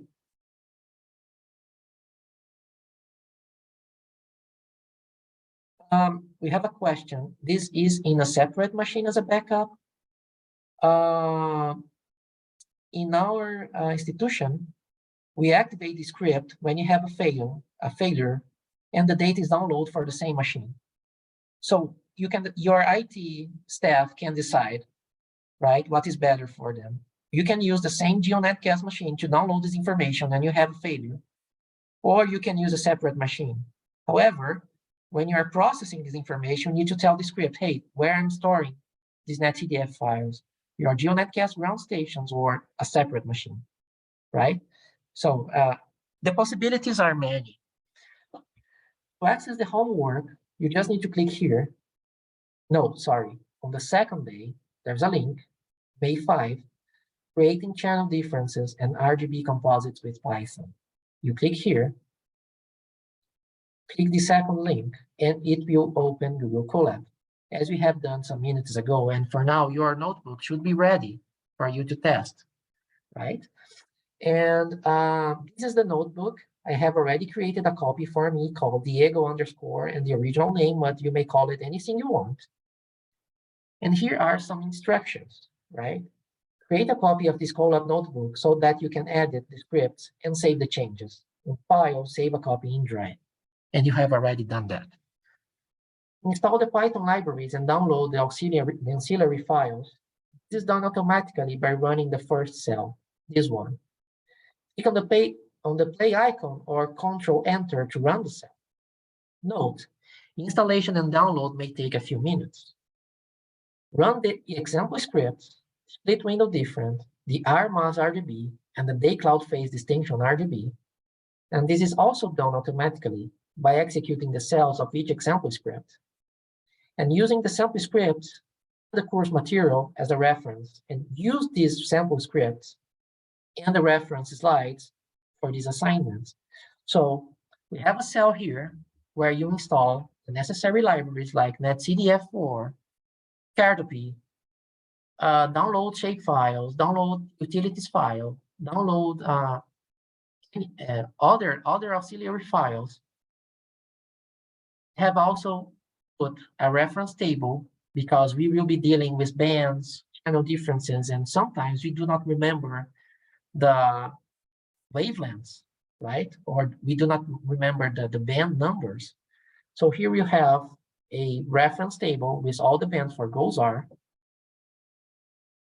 We have the first example. In this first example, let me put the screen as black, and you can do that by clicking here at this gear in the upper right and changing the theme from light to dark and save. So in this first script, our first example is called channel difference, split window, which is the 10.3 minus the 12.3 microbands. And here we have a link for the quick guide. If you click here, this is the quick guide from RANB with the applications and limitations of this composite.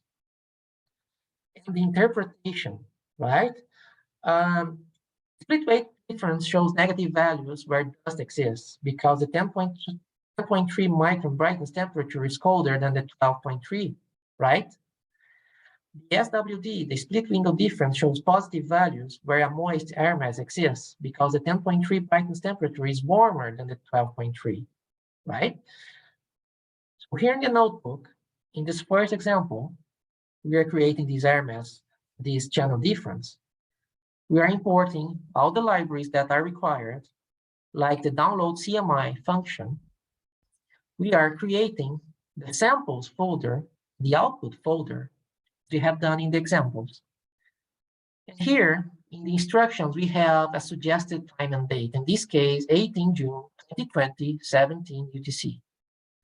We have a suggested color map called spectral, a suggested minimum value, maximum value, and a suggested title for the legend. In this case, split window difference, right? And here, we have insert date of the suggested date, right? June 2020, 18, 17 UTC. And to create the split window difference, we need two files, one for band 13 and another one for band 15, right? So this is what we are doing now. Download CMI, the date, the band, and where we want to store the file. In this case, the input variables, that is the samples. We call this function twice, of course, because we need two files, right? We read the first file, and here I'm calling file 1, but you can give any name you want. And the second file, and I'm calling here file 2, but you may give any name you want. And after that, you are reading the brightness temperatures of this file and storing it in data 1. So data 1 has the brightness temperatures of band 13, and data 2 is the brightness temperatures of band 15. And here I calculate the difference, split window difference. I create a third variable called, let me zoom in. I create a third variable called data, but I may call it anything, any way I want, like SWD, for example, split window difference, anything I want.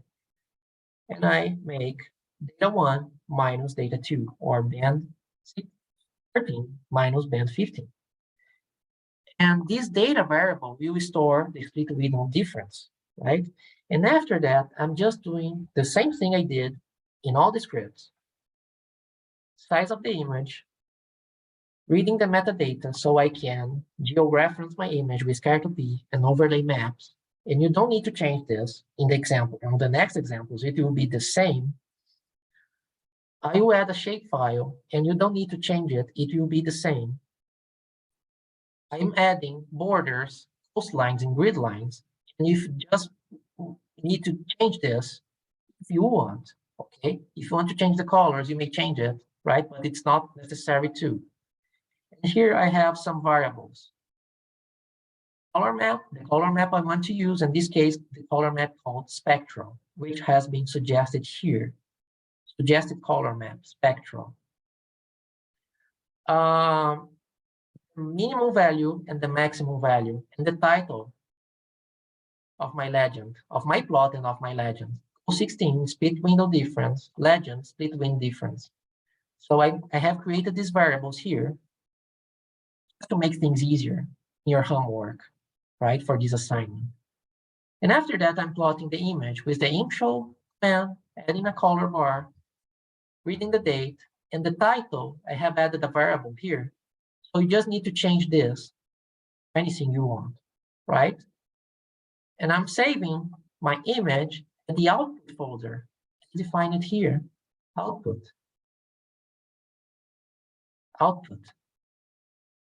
And I'm creating an image called image 1, because that's my first example. And when you execute this script, this is what you have. Goal 16 split window difference for June 18, 2020, where we had this huge Saharan dust plume. And you can see here very well, right? As it is said, it is mentioned in the quick guide, you should have these negative values when you have dust, right? So look how Python opens many possibilities for you, for your services, for your classes, right? You can do many things, okay? In the second example, I'm just exemplifying the air mass again, right? Here you have the recipe. And in the second example, I'm doing the same thing I have done in script number 7 in my demonstration. However, I'm downloading data from the cloud. Download CMI, and I need 4 files for this RGB, as we have seen in the recipe. So I'm downloading a file for band 8, 10, 12, and 13, right? For this particular time and date. And in the suggestions, we do not have any suggestions here, so you may create for any time and date you want. I'm reading the data sets, right? 4 bands, data 1, data 2, data 3, and data 4, right? And I'm calculating the recipe according to the training we had today, right? Minimums and maximums, channel differences, invert the blue channel, and create the stack. And I have an air mass plot for this particular date. And I can change take to anything I want. For example, 2019, November 24, 17 UTC, and I will execute this script again. What it's going to do, it's going to download the files like you're seeing here, downloading file 1, downloading file 2, downloading file 3, and downloading file 4. And after this download is finished, it will make all the further steps to create the RMS RGB. It is being processing, it's processing now. It takes a while because we are reading 4 bands.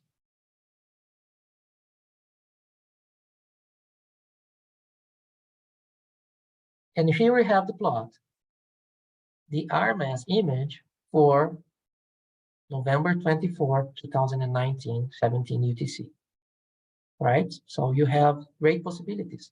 And on the third example and the final example, we have another RGB, but this time called the day cloud phase. And if you click here, you see the quick guide, and you'll see in the quick guide that it's much easier than the RMS one, right? Because you do not have any channel differences. You are using a single channel in the red composite, a single channel in the green, and a single channel in the blue, right? You have the parameters here and the meaning of each component. And this is the final result, right? And this is an RGB. I think this is the RGB that is most used by the community. I remember seeing a presentation from the US National Weather Service where they show statistics from their workstations, and this RGB here is the one that is one of the most used. So if you go back to the notebook, and I'm going to finish it now because it's already 12:30.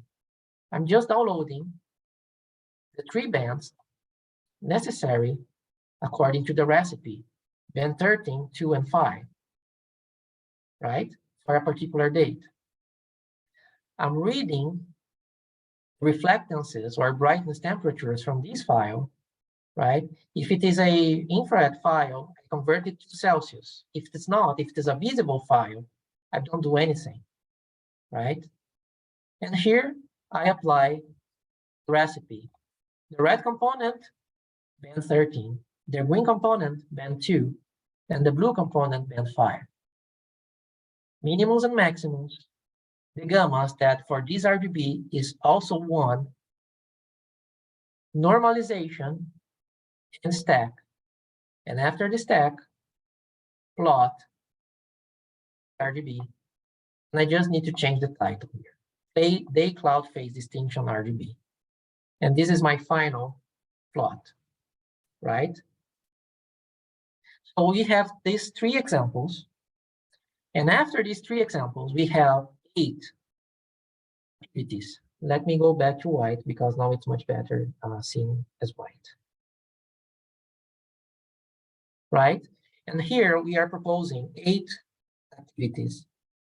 The first one, create the night fog difference, 2.3 minus 3.9.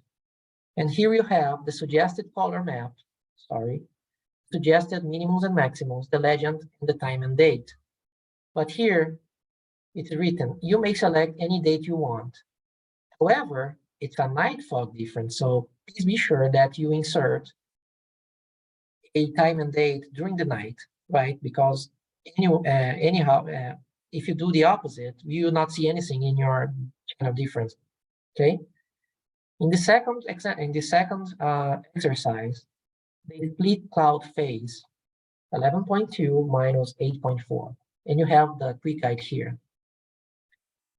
In the third exercise, they split water vapor, 6.2 minus 7.3. And for all of these, you have the quick guides with the meanings, with the interpretation and limitations, etc. And assignment number 4, they split ozone, 9.6 minus 10.3, suggested color maps, and so on. So in these 4 first assignment, we have simple channel differences. And on this last 4, assignment number 4 to 8, you have RGB composites. So the first one is the dust RGB, according to this recipe here. The second one is the SO2 RGB, where you can see volcanic eruptions, for example, according to this recipe. Assignment number 7, the night microphysics RGB. And the last one, the day land cloud RGB.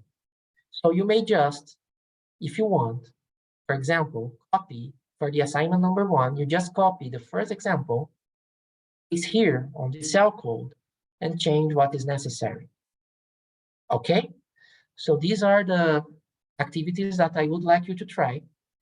And on the next days, in the beginning of the day, we will review each one of these. So for example, on the 3rd day, next Monday, I will review this one. So you may understand how it is created. And then on the 2nd day, this one, and so on. So these are the activities proposed for the next days, right? So, and this is it. Sorry. Go to the last slide. And this is it. So today we have seen the components of a GeoNetcast-Americas station. We learned more details about the antenna and the LNB, and we also learned how to get the pointing parameters and adjust the azimuth, elevation, and LNB skew angles. And in the hands-on session, we have learned how to overlay GLM with ABI, learned how to create RGBs, and how to download data from the cloud, right? And on the next day, we will begin with the homework reflection, seeing how to create the night fog difference. And we will also see the GeoNetcast-Americas disaster capabilities. We will explore this receiver here, right? The NOVA DVB-S2 receiver S300D. We will connect to it, install the softwares and configure it. And we will remote access the station from Grenada to check these parameters in real time, okay? And on the hands-on session, we will start learning how to process GFS data. So we can overlay GOSAR with NWP, right? And open lots of possibilities. And that's it for today. Thank you very much. And see you next Monday. Okay. Hi. Hi, everyone. Thank you so much, Diego. This has been excellent. And I'm actually glad I get to sit down for the entire presentation today. There's a lot going on, but it is easy to follow. I've actually gone through the recordings, everyone, and you can easily follow, stop, go back through. So I suggest you do that in going through the homework. What I do ask everyone to do is please log out. The longer you stay on is the longer the recording and the longer it takes to process. So once we're finished today, just automatically leave. The session will end and the recordings will be processed. And the sooner I can post it on the Moodle site for you to review. So thank you again. Thank you, Diego, for all this really hard work. Really excellent in it. If you have any questions, ensure to either put it on the Moodle site or send it directly to Diego for answering. So thank you, everyone. Have a great weekend. Thank you, Diego. Get some well-needed and deserved rest. Thank you very much. And if you try the homework and if you do not manage, or if you see something very strange, send me an email and I will answer your questions. Thank you very much. Bye, everyone. Bye-bye. Thank you all. Yes, please attend as much as possible.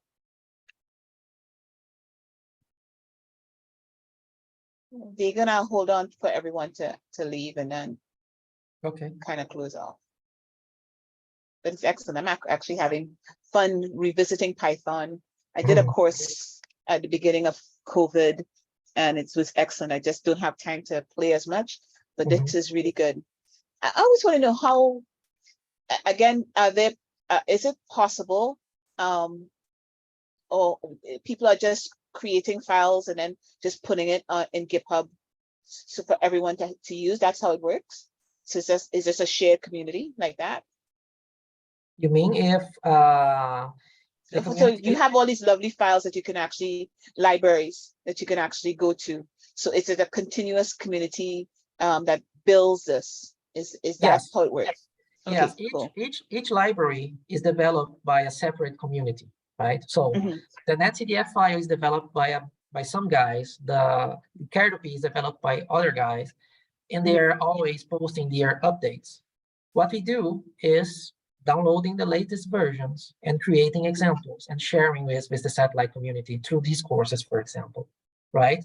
And through the WMO data processing and visualization task force, we are sharing the best practices, right? Excellent. So everyone knows what's happening and the open source tools and the possibilities. Okay. Okay. All right, Diego. I think most people are out. Okay. I'm going to leave. I think what you can do, I think you have the host key. You can close, make sure that you close everything. When when you leave, shut down for everyone. In the beginning of the day, I didn't need to insert anything. I just log in and the recording started. So can I leave now? You can leave. Are you showing me as host? Hold on 1 second. Okay. Hold on 1 second. I'm in a meeting. I'll call you back in a minute. Yeah. If you log in, I don't think you're showing as host, but if you just put in, click on your name as host. Once you do that, when you leave, you can leave for everyone. I think you still have the login key. You still have the host key. I think Rebecca would have shared that with you. I have to access my email. Oh no, well then forget it then. No worries. Okay. All right, I'll make sure that I'll check with Rebecca to make sure that everyone. I'm not the host because there is a button saying claim host. Okay, not a problem. I'll fix that. But yeah, you can go ahead and go ahead. Okay. You have a good weekend. Thank you. All righty. Bye. Bye-bye.